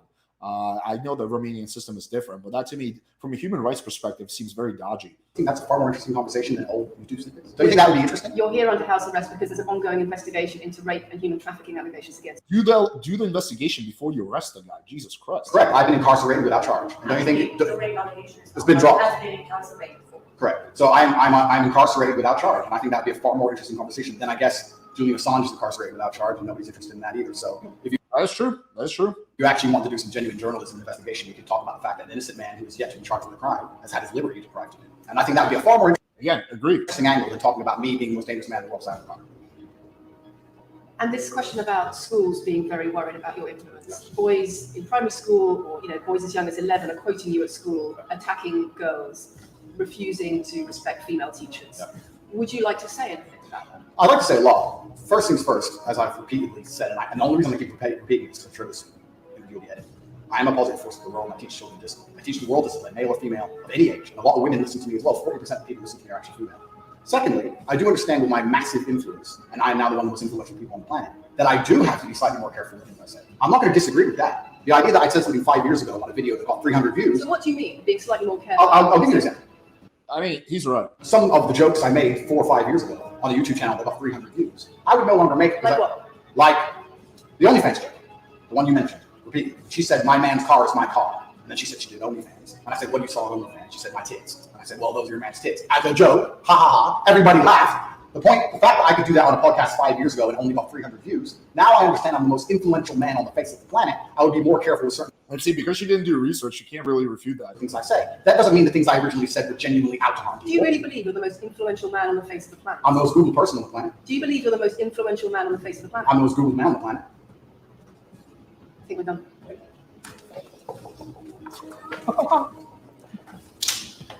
Now both of his legs are shaking. Yeah, you can tell he's doing a good job of trying to remain calm, but you can't fight your subconscious, right? Like you can see both his legs are shaking. He's I'm not saying he's nervous, he's just agitated. He's in a mild state of fight or flight. Thanks, Lucy. It was enjoyable. Like you can see the legs just both bouncing up and down. Me too. Oh, there we go. I guess that was it. Apparently afterward. You referenced the fact that Trump was still. Yeah, so that was interesting. I mean, I think All no, I think I hope you guys appreciate the nuanced perspective I take on this. I try to give both sides a shot and just give the truth. But yeah, they're both there was both times when they're both being bad faith. I would say the journalist lady was more bad faith than him. I think the most bad faith part is presenting this as an interview, not debate. This is a debate, right? They need a moderator. This would have been much better debate with a moderator. If you guys, BBC or Andrew Tate, want me to moderate, I'll do a good job. Okay. What, someone said something interesting that I want to address. Here we go. Playing with fire. Can you review the 2-minute, 3-minute BBC will get a copyright strike? Yeah, I can do it. It's all falls under fair use. Okay, let me see if I can find it. BBC Andrew Tate post interview.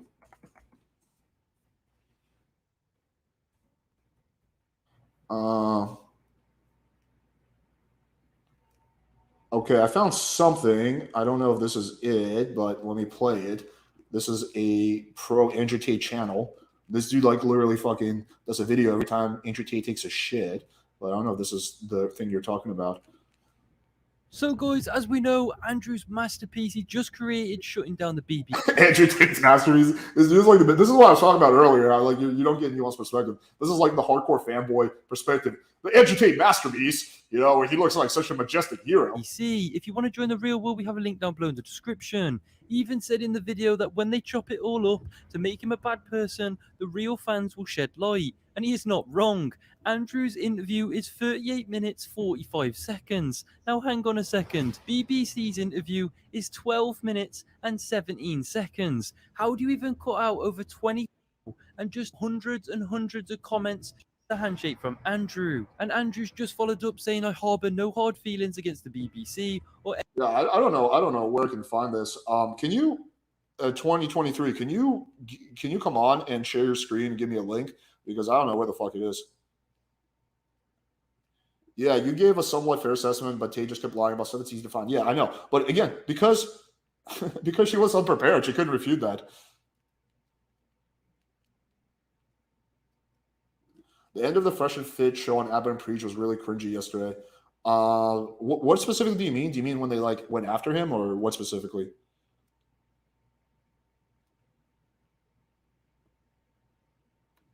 Please go over the Abba and Preach video, Myron acting like a monkey and being racist. Jesus fucking Christ. Okay, let me see. Is there some new development in terms of that? Oh my God. Okay, let's see. Abba and Preach. They call us monkeys for 30 minutes. Okay, let's take a look at that. I'm gonna play that. I'm gonna cover that next. Let me just go through the comments for the BBC thing, and then we'll cover the monkey thing.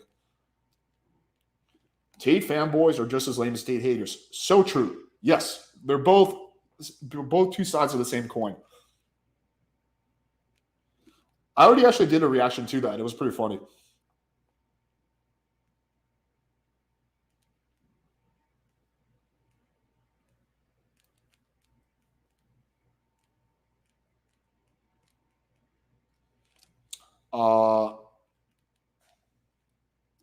Fresh and Fit wore hoods, KKK, and made monkey noises. Jesus fucking Christ.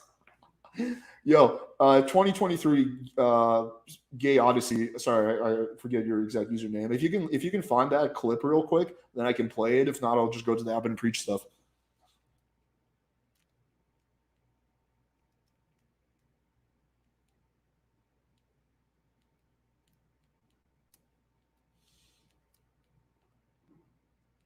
Okay, I don't see. So you know what? I'll just react to the Fresh and Fit thing. Front page of BBC. Okay, let me see what the fuck is the front page of BBC. I've never been on BBC.com. BBC.com. Okay, I think I found it.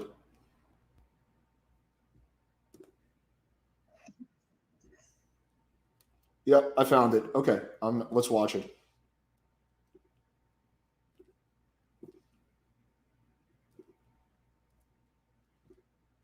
Okay, let's take a look.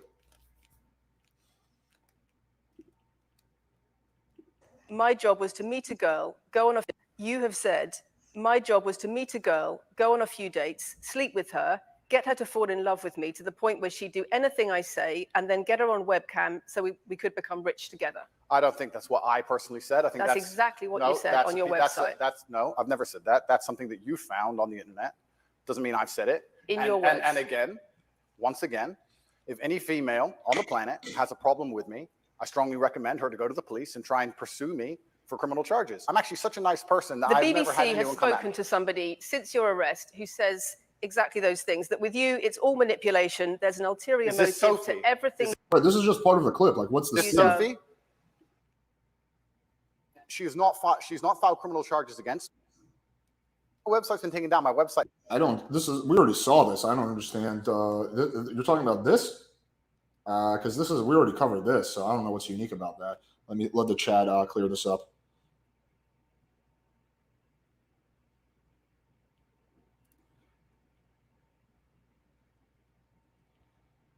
I don't know. Anyway, let's just get into it. Alex loves to play both sides and take a strong stance playing with fire. It's called being nuanced and balanced. It's called not being a fanboy. That's what that's called. Okay. Let's get into the other stuff, because I don't know what this BBC shit is. I'm not going to spend like half an hour looking for it. If someone can come on and provide me a link, we can definitely cover this. I usually would go to sleep much earlier, but want to see Alex's opinion on this. Thanks, man. I really appreciate that.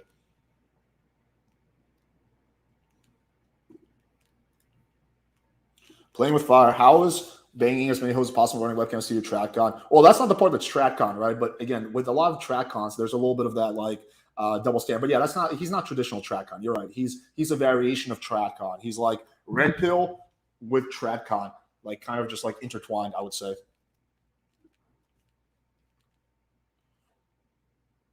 Okay, let's get into the Aber and Preach shit.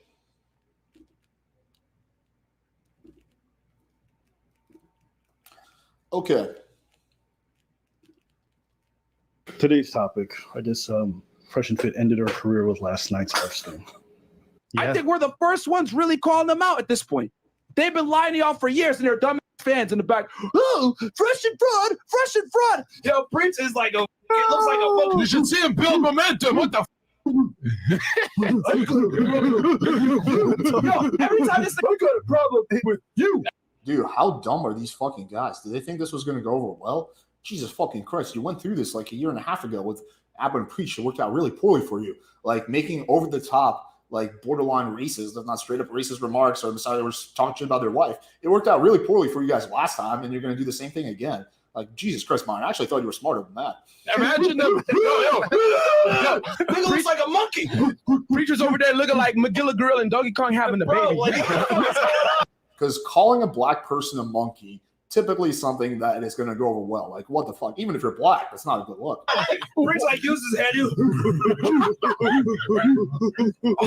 Imagine if they were white and they said that, they would have been canceled like fucking 30 seconds afterwards. Look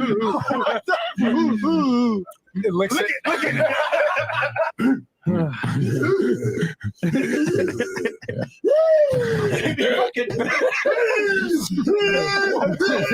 It's actually like the gayest thing I've ever seen him do. He's just dancing around making monkey noises. That's all dudes. There's no chicks there, just dancing around making monkey noises. Yeah. No, Reach, stop, Reach. What the fuck is he doing? that these dudes have been talking shit for years.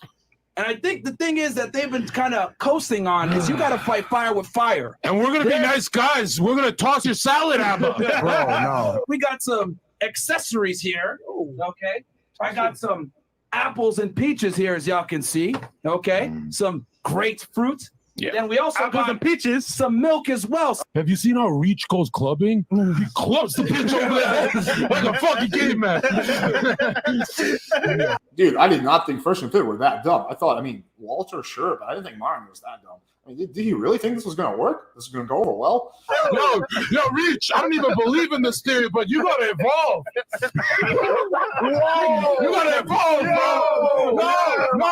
No. I'm not Zerka's what? Zerka, you definitely cannot say shit like that. Zerka's already really over the top. But what he said, just to clarify, say evolve, he means you're an ape and you should evolve into a human. And I don't believe in that because I'm religious, so I believe in creationism. Oh, Jesus Christ, man. Fucking A. Racist. I'm racist. That was over the top, even for Zerka. Like, even the Fresh and Fit dudes are surprised after watching Myron dance around for like fucking 20 minutes. Wow, man. Welcome to Fresh and Fit. Yo, we don't give a fuck. If you guys didn't understand the stereotype, it's that black people are not evolved. And so he's saying Preach is an unevolved. Let's hold people accountable, unless they're friends of ours and they're men. Imagine if a chick said that on the Fresh and Fit show. Imagine if a girl said that about like another black person on their show. Do you think they would have like just like been like, this is Fresh and Fit, we don't give a fuck? It would have flipped the fucking shit. Of the black person, essentially doing. Yo,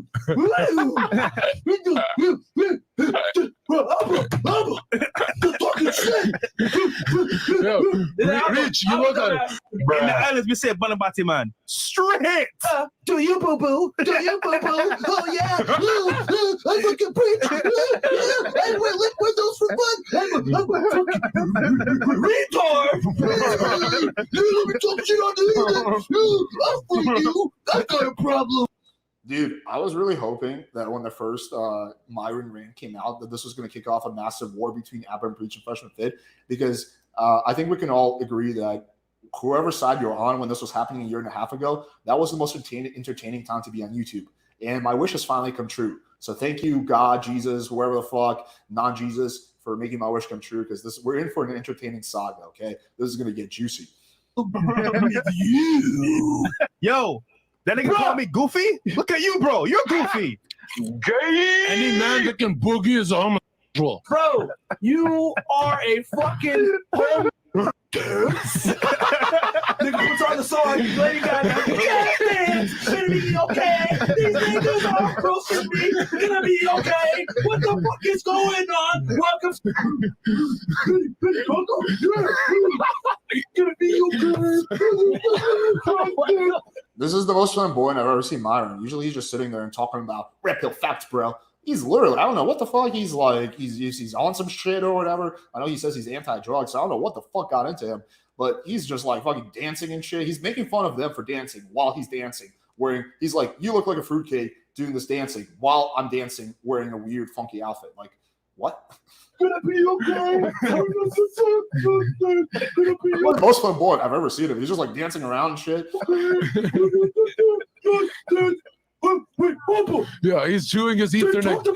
Hey, Rich. Yo, Rich, you're overdosing on the warrior gene, bro. Fat ugly white. I need to dance. I need to get the.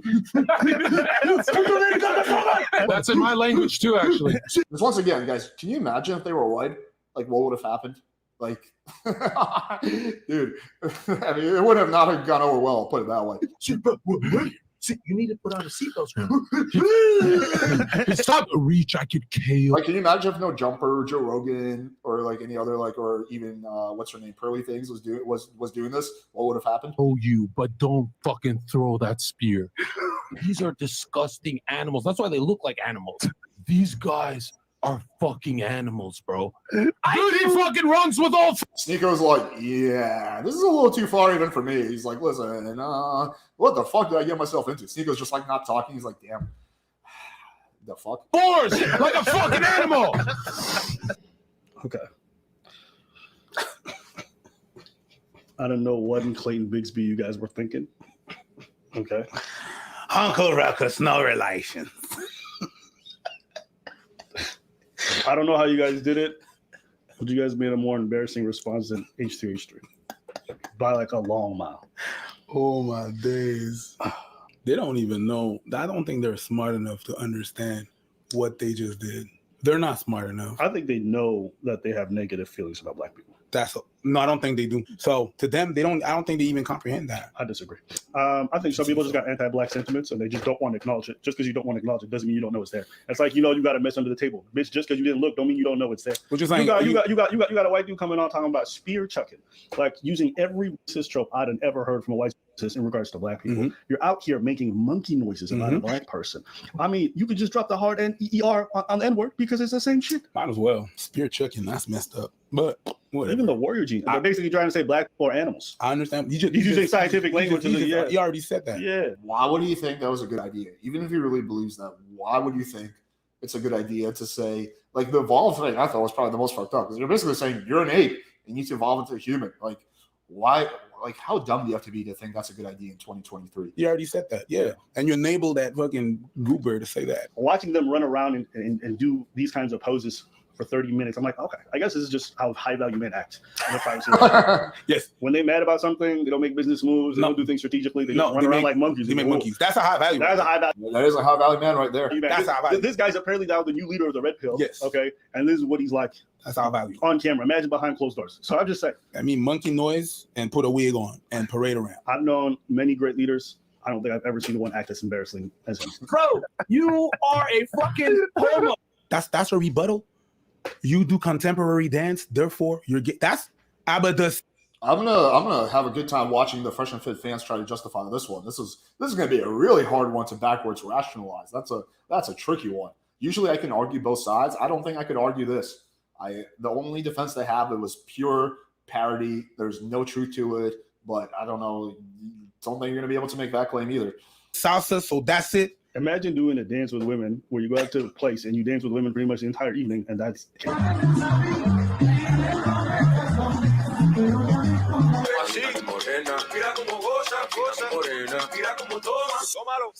Probably six dudes in there. Six dudes in there. Yeah, that's a weird thing to go after someone for. Like, yeah, the dude likes to dance. I believe ABBA was a classically trained dancer or something like that, or a certain type of dance. Like, I mean, it's not something I would do, but I would never make fun of someone for like knowing how to dance. If anything, it's going to help you get girls. Like, being able to dance is a massive, massive fucking, like attribute when it comes to picking up chicks. If you go to like salsa or bachata night at like 6 p.m. at like a salsa place, it's going to be like 80% woman.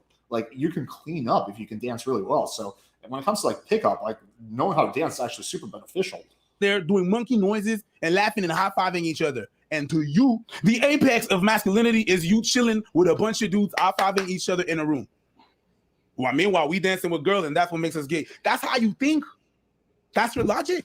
I think they mentioned that because they've got a point there. Like, these guys are dancing with girls, and they're dancing with other dudes, and they think that's embarrassing for Ab and Preach. I mean, that's a fair point. I didn't even think of. I think it hurts us, or they would hurt our fan base. But if you're secure in who you are and your masculinity, it doesn't bother you whether someone calls you gay or not. Nope. It's never bothered me. Because one, I know I'm straight. Two, I don't need to project that outward. I don't care if you think I'm straight or not, because I'm not trying to fuck you. Who cares?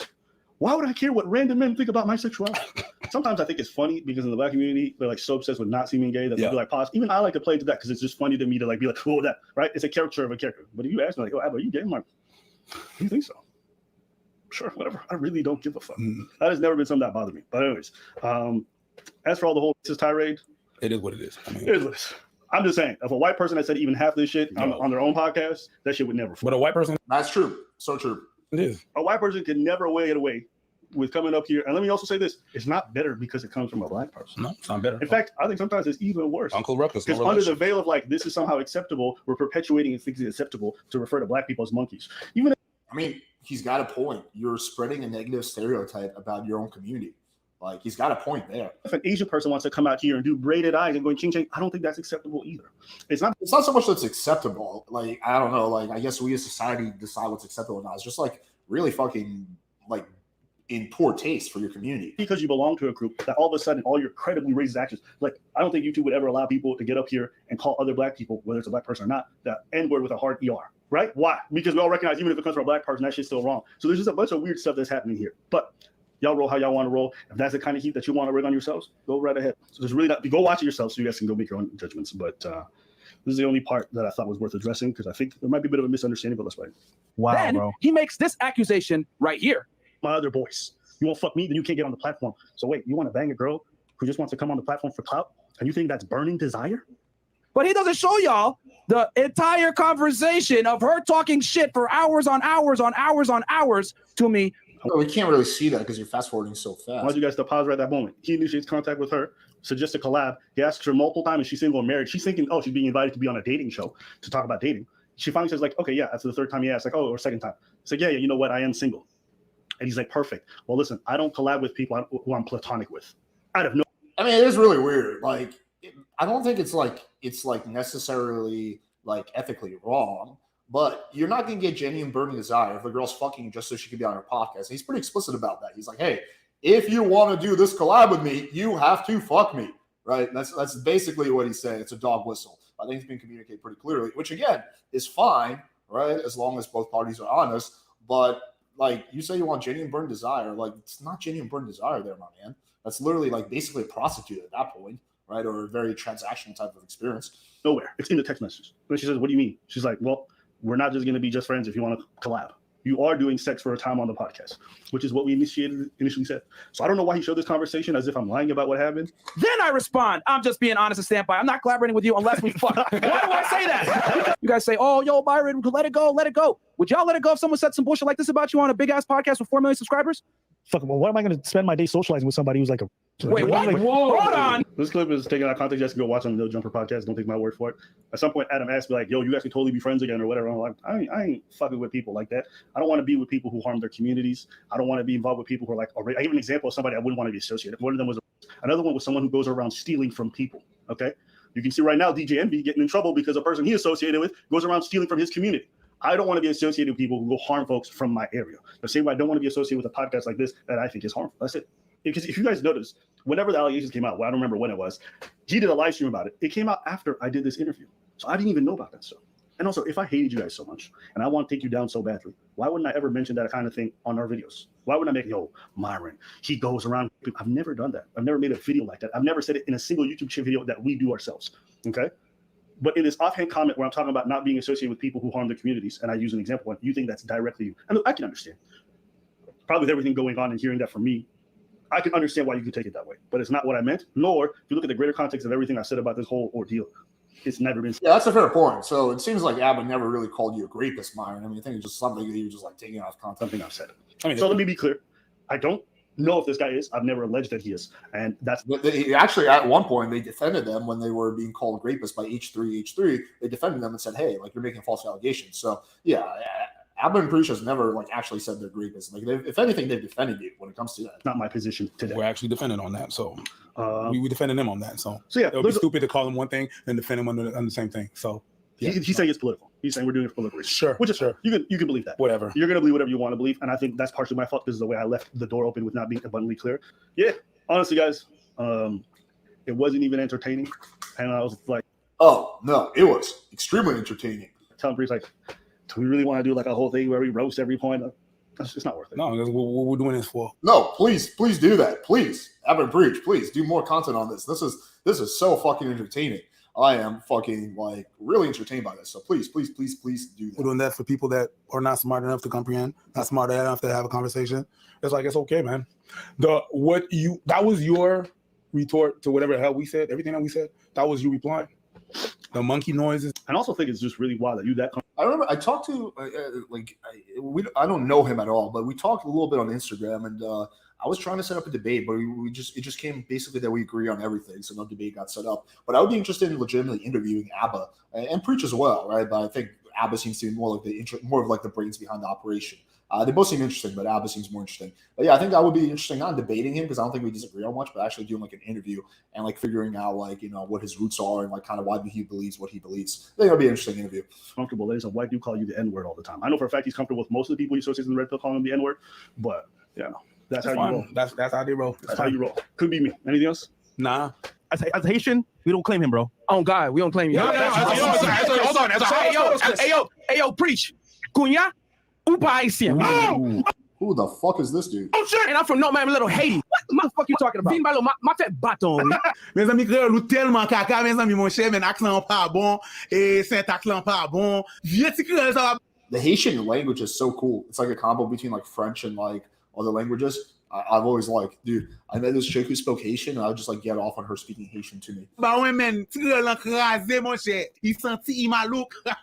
Il maya. Ah bah parler plus bien basso. Parler simple, il parler mieux que vous. All right, that was highly entertaining. That definitely did not underdeliver. Oh God.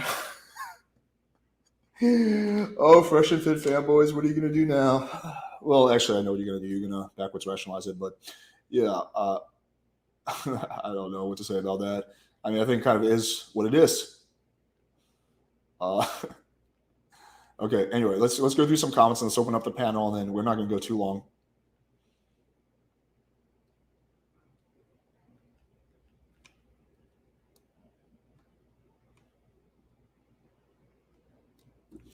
Anyone can think what they want about Myron, but Madman trees are trash. Like, why? Like, what's the evidence for that? Like, what did they ever do? I mean, maybe there's something I'm missing. I don't know them super well, but I've never seen any of them do anything that I thought was unethical.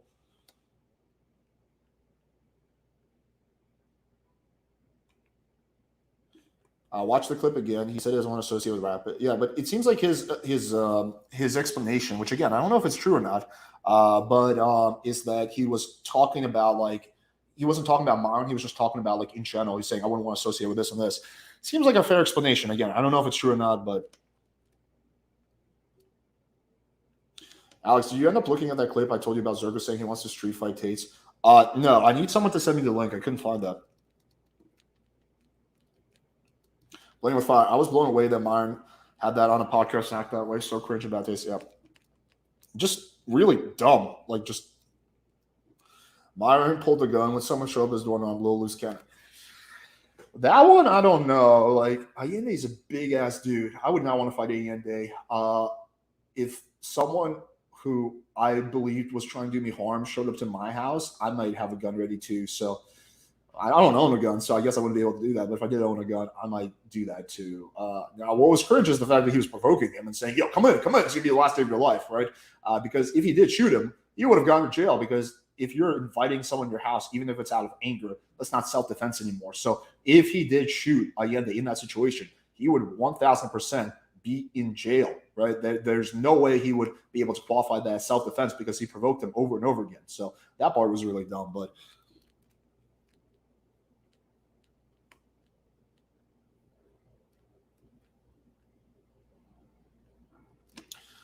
he meant I don't want to associate people are great, but he meant give an example. He wasn't actually calling Myron one. Yeah, I kind of take him as a word. I take pride in making way less money than Myron and having much more women attracted to me. So true.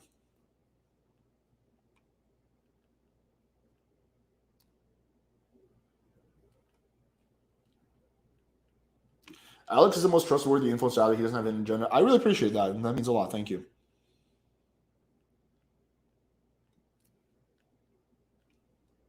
Why try to debate? Because I thought we did have a debate because I was doing a debate and he was commenting on it in the chat and I thought there was a disagreement, but then when we talked we realized there was no disagreement. So initially it was because people were telling me like, yo, Abba's reacting to your debate in the chat and he's like making these points, but then again when we discussed it more we realized that we don't actually have a disagreement.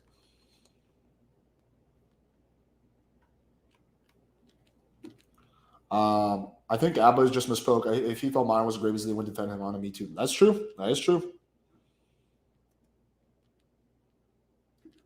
Alex, I know you're biased against Myron, but you're a victim of the clipping yourself. You're just proved by making negative comment Myron's text message with the girl without the context. What is the context for that? I mean, I did watch the initial videos when this came out. This is the Anna chick, where he basically, I don't care.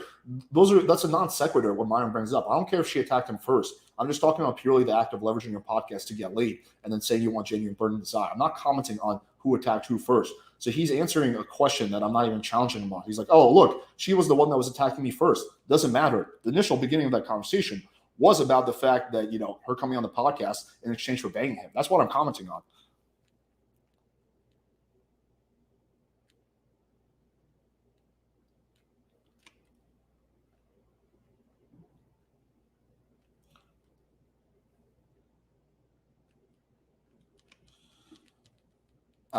Yep, Alex is the best master right now. Fuck the haters. Thanks, man. I appreciate that. I would try to tell you how to find Zerka, but supposed to get you find a clip, invite to executive search. Well, just come on the channel and you don't even have to go on. You can just go backstage and then you send me the link and then I play it. Just send me the link and I'll play it. Like I don't understand why this is like rocket science.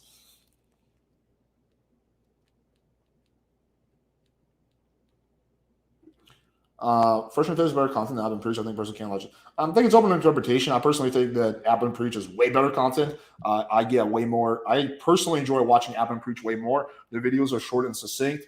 They usually address like interesting, relevant issues. They don't just circle jerk and talk about Red Pill Fury stuff. But I understand how someone can think the opposite. Sure.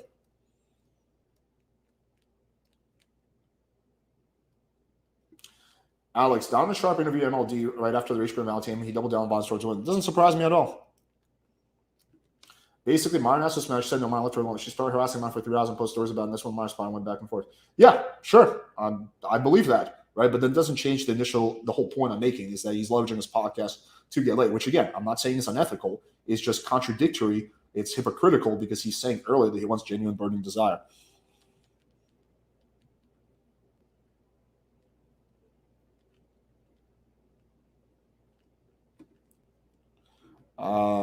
I only just covered pressure PWF and JL a few weeks ago. I love your content. Thanks, Alan. Thanks, man. I appreciate that. They bring comedy to the takes. That's true. Abba is a funny dude. Whatever, man. Just trying to help you with some comments. I'll just get up. Well, no, just send me the link. Just literally, all you have to do is just give me the link and I can react to it. Like, this dude's acting like it's so complex. I will drop the link. Come on. You don't even have to go on the camera. Just post the link in the private chat and then I will react to it. Like, this is not like rocket science. Or you can come on and we can react to it together. But if you want to stay anonymous, we can do that too. Or you can keep your camera off. Do you think Zerka is a racist? I don't know, man. The stuff he said in that video was insanely motherfucking sus. I like Zerka. I've had good interactions with him, but I will not defend the stuff he said. It seems really, really fucking sus. What I don't know is if he actually feels that way or he's just going way over the top and trying to be polarizing. Like whether he's so committed to his like the character that he's playing of being this polarizing guy that he just decided to go 10 levels over the top. I don't know which one of it is. So I can't comment honestly.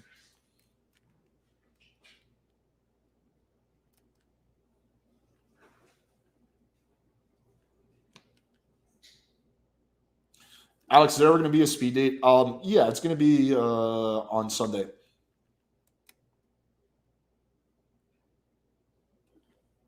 I mean, I have covered this like extremely like well already. I don't want to repeat, but there's many videos on that where I explain our personal history, where I explain what I disagree with them on, and where I explain all the things I think they're wrong about. So yeah, I mean, there's a million videos on that I have. Look up Fresh versus Grant Cardone interview. He countered himself. That was a funny one. Here, let me play that for anyone who's not familiar with it. The Grant Cardone one was really funny. Thank God. Fresh Grant Cardone.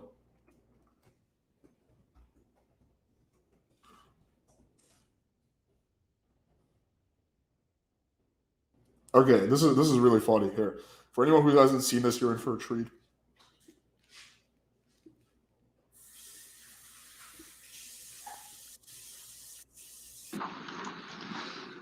Walter, you want to sell yourself or sell the water? Myself. Sell the water. Sell the water? Sell the water. That doesn't have as much value as me, sir. Sell the water. Okay, sir, this water here, I wouldn't sell it over me. However, since you asked. Oh my God, you're so unequipped for Yeah, well, this water here is very good for you. Has a lot of nutrients in it as well. However, water doesn't have any nutrients, my man. It's very hydrated. I think that's the word you're looking for. At the same time, this water can be or not be important to you. You know anything about bees? Not particularly, sir. Just bought this property in Nashville, and bees are swarming the property, creating honey. Honey's running down the post at the office. And they wrote me and said, hey, we have a serious problem with honeybees. And then they didn't tell me what the solution is. What can you do for me, man?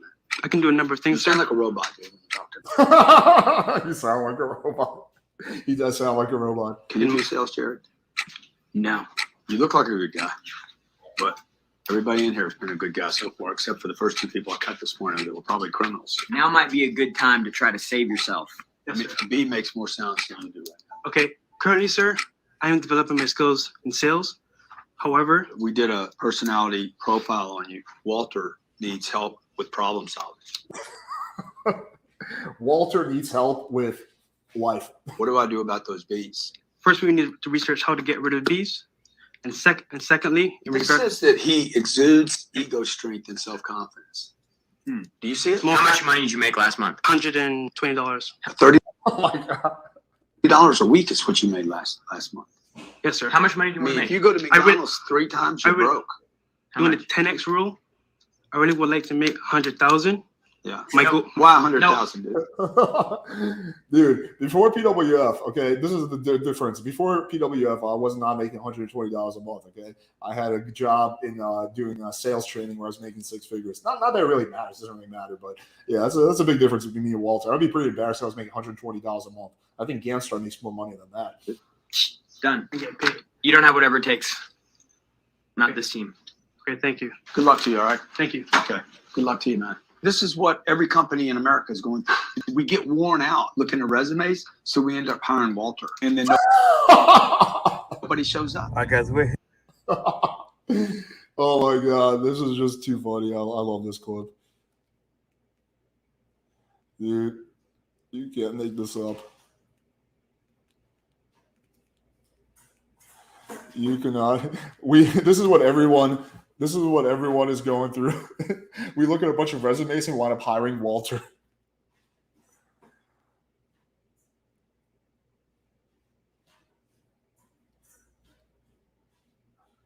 Oh my God.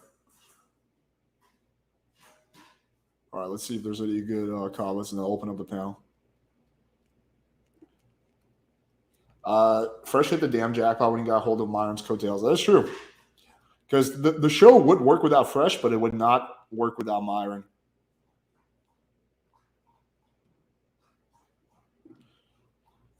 Playing with Fire, are you going to be in the audience for validating collab with Fresh or Video? All of them tomorrow? No, I will not. But I will debate them anytime, any place. Can you tell me why you and Jonathan are falling out? Damn shame. I love. I mean, I've covered this pretty extensively too, but essentially, he flipped out on me privately, and then he publicly started attacking me. So yeah, that's what kicked it off. But yeah. Okay, let's drop the link and let's do a little open panel, and then we'll wrap up. I don't want to go for too long because I want to do some shit. But yeah, it's been a highly entertaining day.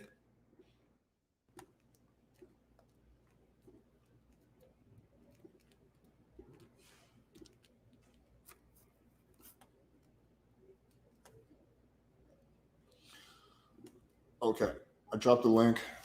So jump on. I'm gonna try finding that Zerka video one more time. It would have been nicer if you sent me the link, but here, let me try searching exactly what you said. Zerka.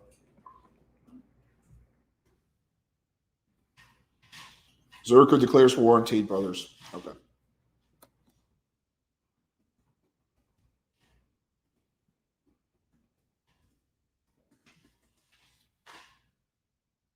Okay, I see it.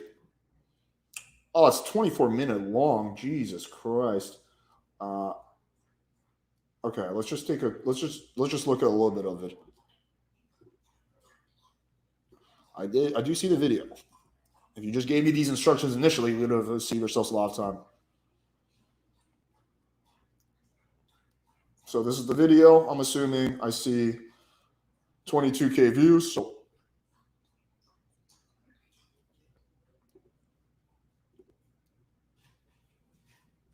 Capacity says, Zerka, why did you go out of your way to lie about meeting with Andrew Tate and then went off on his brother when he addressed you? Stop burning bridges, bro. This is exactly what I'm talking about. It makes you look Fuck bad. your bridge. Fuck you, bridge.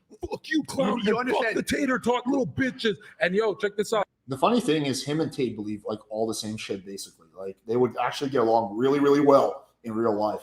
Like why? It's not like I don't know why. Like Zerka does burn bridges. Like he burned the bridge of destiny. He's burning another bridge. Like that'll be like you guys would literally be like fucking agree on everything. It's kind of silly. No. Great kickboxing skills. Would never want to see you guys in a ring. How about a street fight? Let's test your wrestling, kid. Imagine when you see me on the street. Andrew and Tristan, imagine when you see me face to face on the street. Is it gonna really listen? Let me tell you something. Why would you guys fight? You guys literally agree on everything. You're part of the same community. I'm not saying two at a time. One at a time. Street. As soon any hotel lobby you see me, no camera. I don't need to arrest you guys. Run at me and see what the fuck I do to you, old man. First off, they're too rich to ever get in a street fight. Oh wait, why? What are they? Look at him. He's decelerating it. Okay, they're not gonna fight you. They're too. But that's why you're offering it. That's the same reason that you criticize me for. I think this is really cringe, honestly. Like, why do you guys like? Okay, people typically fight when someone does something bad to that person, right? Why would you guys fight? There's like absolutely zero reason for it. You guys will literally agree on everything. Like, what the fuck? This is so dumb. Like, I don't know why he would preemptively burn a bridge before it could even exist. And he probably would have a good chance of getting like, a collab with Tate once they get off house arrest, because again, he has a pretty good influence. He's in with the same people like Fresh and Fit, so he has that mutual introduction, right? So it would be something that he could easily accomplish. He's just preemptively burning that bridge. Bullying Charlie for the same reason you criticize me for bullying Charlie, challenging him to a fight, even though you know would never do it. You know that the Tates would never get in a street fight with you. Yeah, they would. They're cowards. They're on house arrest. Why would they street fight you? They don't even really know who you are, bro. And second off, like, you know that something is off when Sneako's the one that's making sense. So when we talk about burning bridges, you understand Tristan Tate's my friend, right? Well, you met him? Tristan Tate I would consider a friend. I'll knock him out. Okay, you wouldn't. Andrew, I would, but. And Tristan's the big boy. He's 260, right? Yeah, he's the hard one. You're not winning. You're not winning. So, like, how do you think this reflects on me? Because now people they're talking about that the Tate fans are upset. They're kind of cold. Like, how do you think this reflects on me? I mean, Sneako's making a lot of sense. Like, it's pretty unprofessional to do that on someone else's stream. Like, do that on your own stream if you want to. I'm fucking up your money. I didn't even finish it. I'm fucking up his money. That was the money. It's not about money. It's not about money. Then at some point it's about personal relationships you have with people. It's not just content. Let's read. You bald fucking tater tot. Huge Discord call stream today with the one and only @Cobra Tate. This will break the internet forever. First off, why did you tweet this? Because he literally messaged me. He was done texting sweet things to men who are coming to the e-girls, the cam girls he does. They don't, on the podcast, he said the girls don't know how to flirt. Yeah. So Andrew Tate spent, 8 hours a day texting men who are ejaculating. Okay. Apparently, I thought he was done that business, so I can call him and we can collab. And then his brother's like, no, we're not done. We've got more typing to do. I'm like, what the fuck? What the fuck? Okay. Hey, come get these hands, boys, you old fucks, you little dusty old men. Why? Like, no, I don't know him. He's the enemy too. Bro, you don't have to cut Sneeko off. This is your homie. What's the point of doing this? Is it for attention? Is it for like Sneako's making a lot of sense here. And again, if Sneako's the one that's being rational, then you know something is off. Read my tweets and you'll know I'm not a fucking aggressor here. Read my fucking tweets, clown. Okay, I'm gonna. You didn't even read my tweets. You just attacked me. I just read the first one and then I asked you a question. Read all. Nobody's attacking you. Read them. We're going one by one. Chronological. We're going one by one. Why did you tweet that first thing? Why do you want to talk to him on Discord so bad if you're saying he's a tater tot all this? You actually believe I wanted to talk to him? Okay, so then tell me why. 80% of my tweets are bait, you idiot. You make fun. What the fuck is Sneeko wearing? None of the people who fall for the bait. Now you're pretending, I don't know why you tweeted that. Okay, so you're trolling. I'm not pretending anything. It's not trolling, it's business. What's the business? Look at your viewer count, you idiot. This is the business. Okay, so it's cloud chasing. Yes. Okay. Yes. Okay. We established. That's what fucking retard. I'm not retarded. Who actually follows this guy for intellect? Just laugh. I'm asking you questions so that you can explain it for the chat. Just because I'm asking. Yeah, he's just being hyperbolic, but I think it's a little over the top. It's like, yeah, he's just yeah, okay, so he's just like talking shit for the sake of like, being polarizing. I get it, I guess, but not the strategy I would personally take. But hey, to each their own. I mean, he's doing really well, it seems like, in terms of views. So your question doesn't determine exactly what I'm. Why did you keep attacking Charlie? Because it's to prove a point that people to prove a point. For 2 months? Yes. It was cloud chasing. Yeah, a little bit too. Yeah. But also to prove a point and also resentment for the fact defended the Tate brothers harder than me and this little fucking bitch. Who even knows that? Does anyone here even know that you were defending? I didn't know that. It was on Fresh and Fit, you clown. I defended them for 30 minutes. Okay, so then why would you go and snake? Are you kidding? I gave them everything on Fresh, all their flowers, and I even held back because I know they're homosexuals. I never said that they're homosexuals. Deida said Zerkin Myron gave them females a dose of reality last night. I had them in tears. LOL. WFFW Zerkin. That was. You see how stupid you look when you don't read the tweets? Read them now. I already read the tweets and I know what they said. I'm very aware. You didn't read one. Okay, anyway, I think that's basically the gist of it. But yeah, that's kind of funny, I guess. He's funny as fuck. He is funny as fuck. Zerka is one of the funniest people I know. Alex, Sneeko is wearing what Muslims wear when they want to pray. Oh yeah, I forgot. He's like fake Muslim now. Yeah. You went from like being like a serious Christian to a serious Muslim. I don't know how the fuck that happens.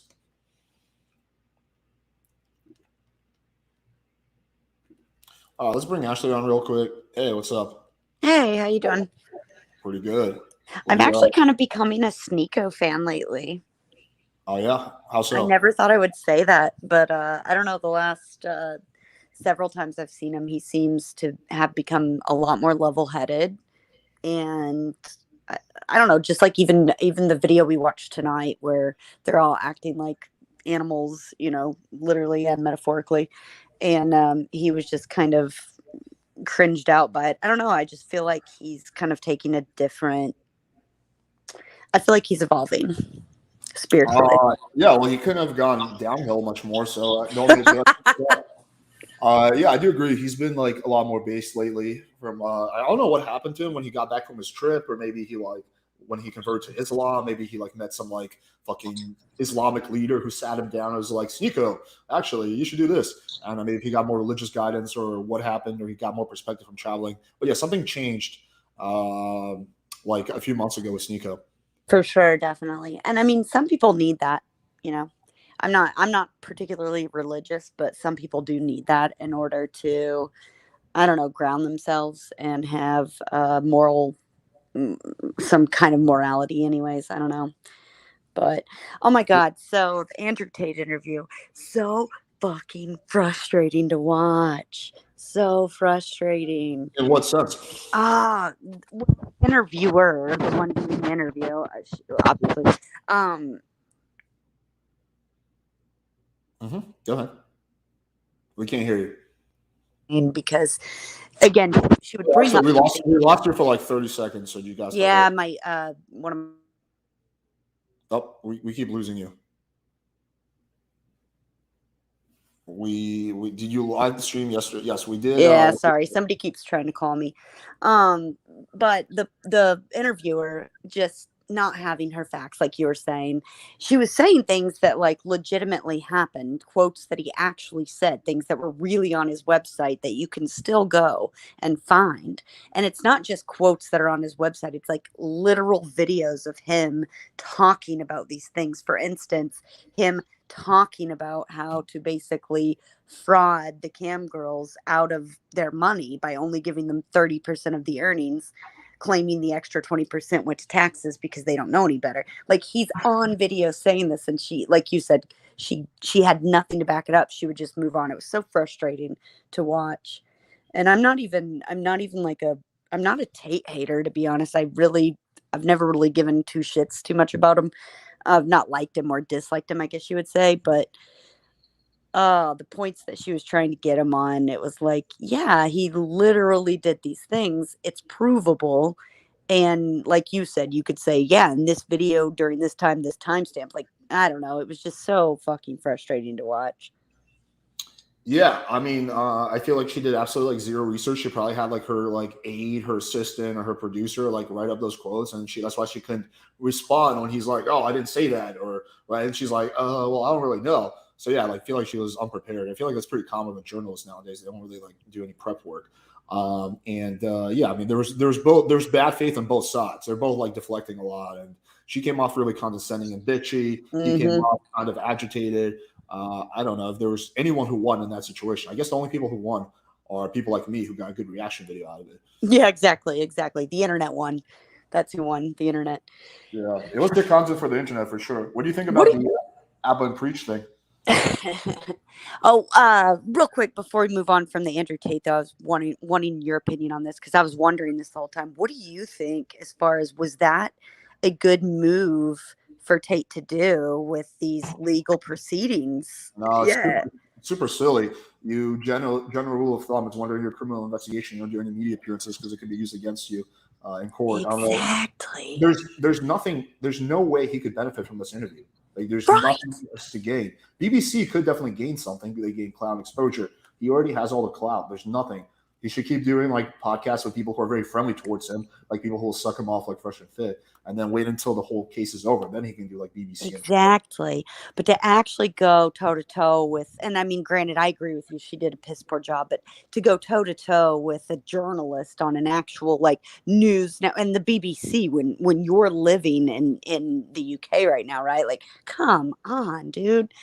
That was, I just feel like that was such a dumb move on his part, especially actually like you said, if you go on podcasts like with Fresh and Fit, people that'll suck you off, whatever, you can still very easily skirt around questions such as like the ones that she asked, because you can just say, well, my lawyer and everything, like I can't talk about this stuff right now till after the proceedings, and move on to talk about other like whatever fucking shit you want to talk about, right? But obviously, if you're going to have a sit-down interview with a news station and a journalist, yeah, you're not going to be able to do that. Like, I just have no idea why he did that. Do you think it's like ego? I kind of feel like part of it's like his ego, like that untouchable. I don't know. I really don't know, honestly, what's in his head. I haven't had contact with him in a while. I don't know. Maybe it's ego. Maybe he thought it was going to help him. Maybe he wanted to reach a new audience. Maybe he just wanted to tell his side of the story. I really don't know. Yeah. And then anyway, yeah, the Ab and Preach stuff. It's hard being a white woman. Like, I can't say too much. Obviously, like You can say, you can wait. It doesn't matter that you're a white woman. You can have thoughts on this. I'm a white man. I have thoughts on it, but I'm just saying, like, I can't speak from the point of view of because a lot of the people that were on Fresh and Fit are people of color, and then Ab and Preach are people of color. So I just feel like, I don't know, their opinion on it's going to be, I guess, more. I'll say it. It was racist as fuck. I mean. Oh no, I agree with that. I guess I just kind of tread lightly around things like that personally, because I just don't know. But I think it was in poor taste. I think that it was a bad move.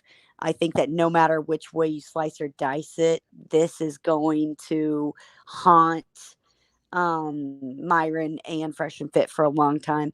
And God bless Zerka. I know that he's just a walking meme and troll for. I mean, you know, I've had my dealings with him, but like, I don't dislike the guy. He's funny. He does shit for content, like you said, to be polarizing. Like, he just kind of says shit, and he cracks me up half the time. But I think he probably, yeah. I mean, I like a lot of he cracks me up, but like, I think that he probably should have refrained from. I think he should have stayed out of that one. Had I been on that podcast on that table, I would have been sitting there like, oh, shit. Like, I should not say anything. And I think that he probably definitely made a big mistake, kind of open his mouth and saying some of the more racist things that were even said or done, arguably, you know. But the only defense Fresh and Fit has is it was all pure parody. It was all comedy, but I don't think anyone's going to really believe that. Because if they said it once or twice, then they could make that defense. But when you're saying it over and over and over again. No, the spear chucking comment. That's the only real defense. It was comedy. Like, my asshole, I felt my asshole like clench when I heard the spear chucking comment. I was like, no, like, you guys, it's so bad. It was just so bad. Anyway, this was a fun podcast to watch, and the comment section was lit. I had a good time arguing with some people back and forth. There's definitely some Andrew Tate lovers and haters out there, and I think you pulled up this comment. Actually, it was brilliant, but like, the Andrew Tate lovers are just as bad as the Andrew Tate haters. I agree. Like, you guys, come on. Like, you'll make excuses till the end of the earth for the guy, but then the haters will, crucify him for everything under the sun. It's like, I don't know. I take a more moderate stance on that, just kind of somewhere in the middle. Like, is tax evasion and tax fraud wrong? Sure. Like, should we lie to people about the wages they're making? No. We shouldn't do that. Should we trick people and manipulate them? No. Manipulation, tricking equals bad, right? But like, at the end of the day, do I think he's just a horrible person who's ruining the world? No. I just don't know what's wrong. Like, what's wrong with people today that it's like, can you like someone and still disagree with them? I believe you can, like, look at me and you. Like, I like you a fucking lot. I disagree with you sometimes, like, people make fun of me for it, but whatever. But like, I don't get the people that are gonna, like, you like somebody so much that you're going to defend, lying to someone and tricking them out of their money. Like, I don't know, just stuff like that. It always cracks me up. But, well, it's like a cult mindset, right? Like, so yeah.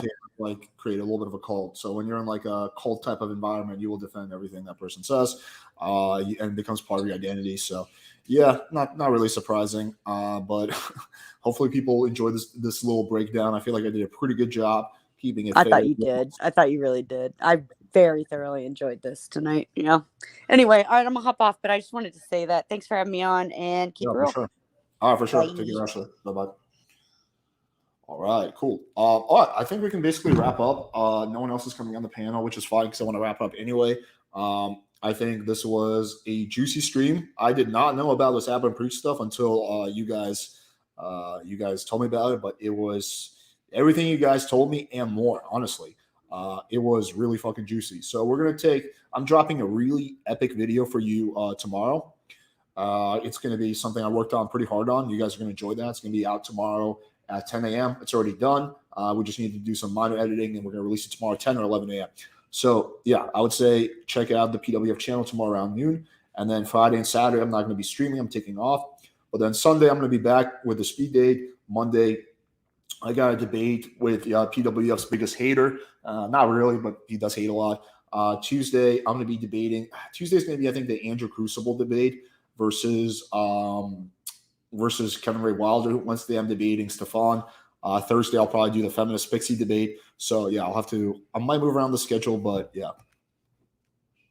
Hey, Alex, you did a podcast just a while back. You given more info on this? On what? We didn't talk about like any of the allegation stuff. You debating Ennis Wise? Yeah. That guy. When is Stefan on Primal? Wednesday we have it set up for. Brad, I see you backstage. I can't bring you on. I want to wrap up, and if I bring you on, we're going to go for another half an hour. But all right, appreciate you guys tuning in. I'll see you guys next time. Have a good night, everybody.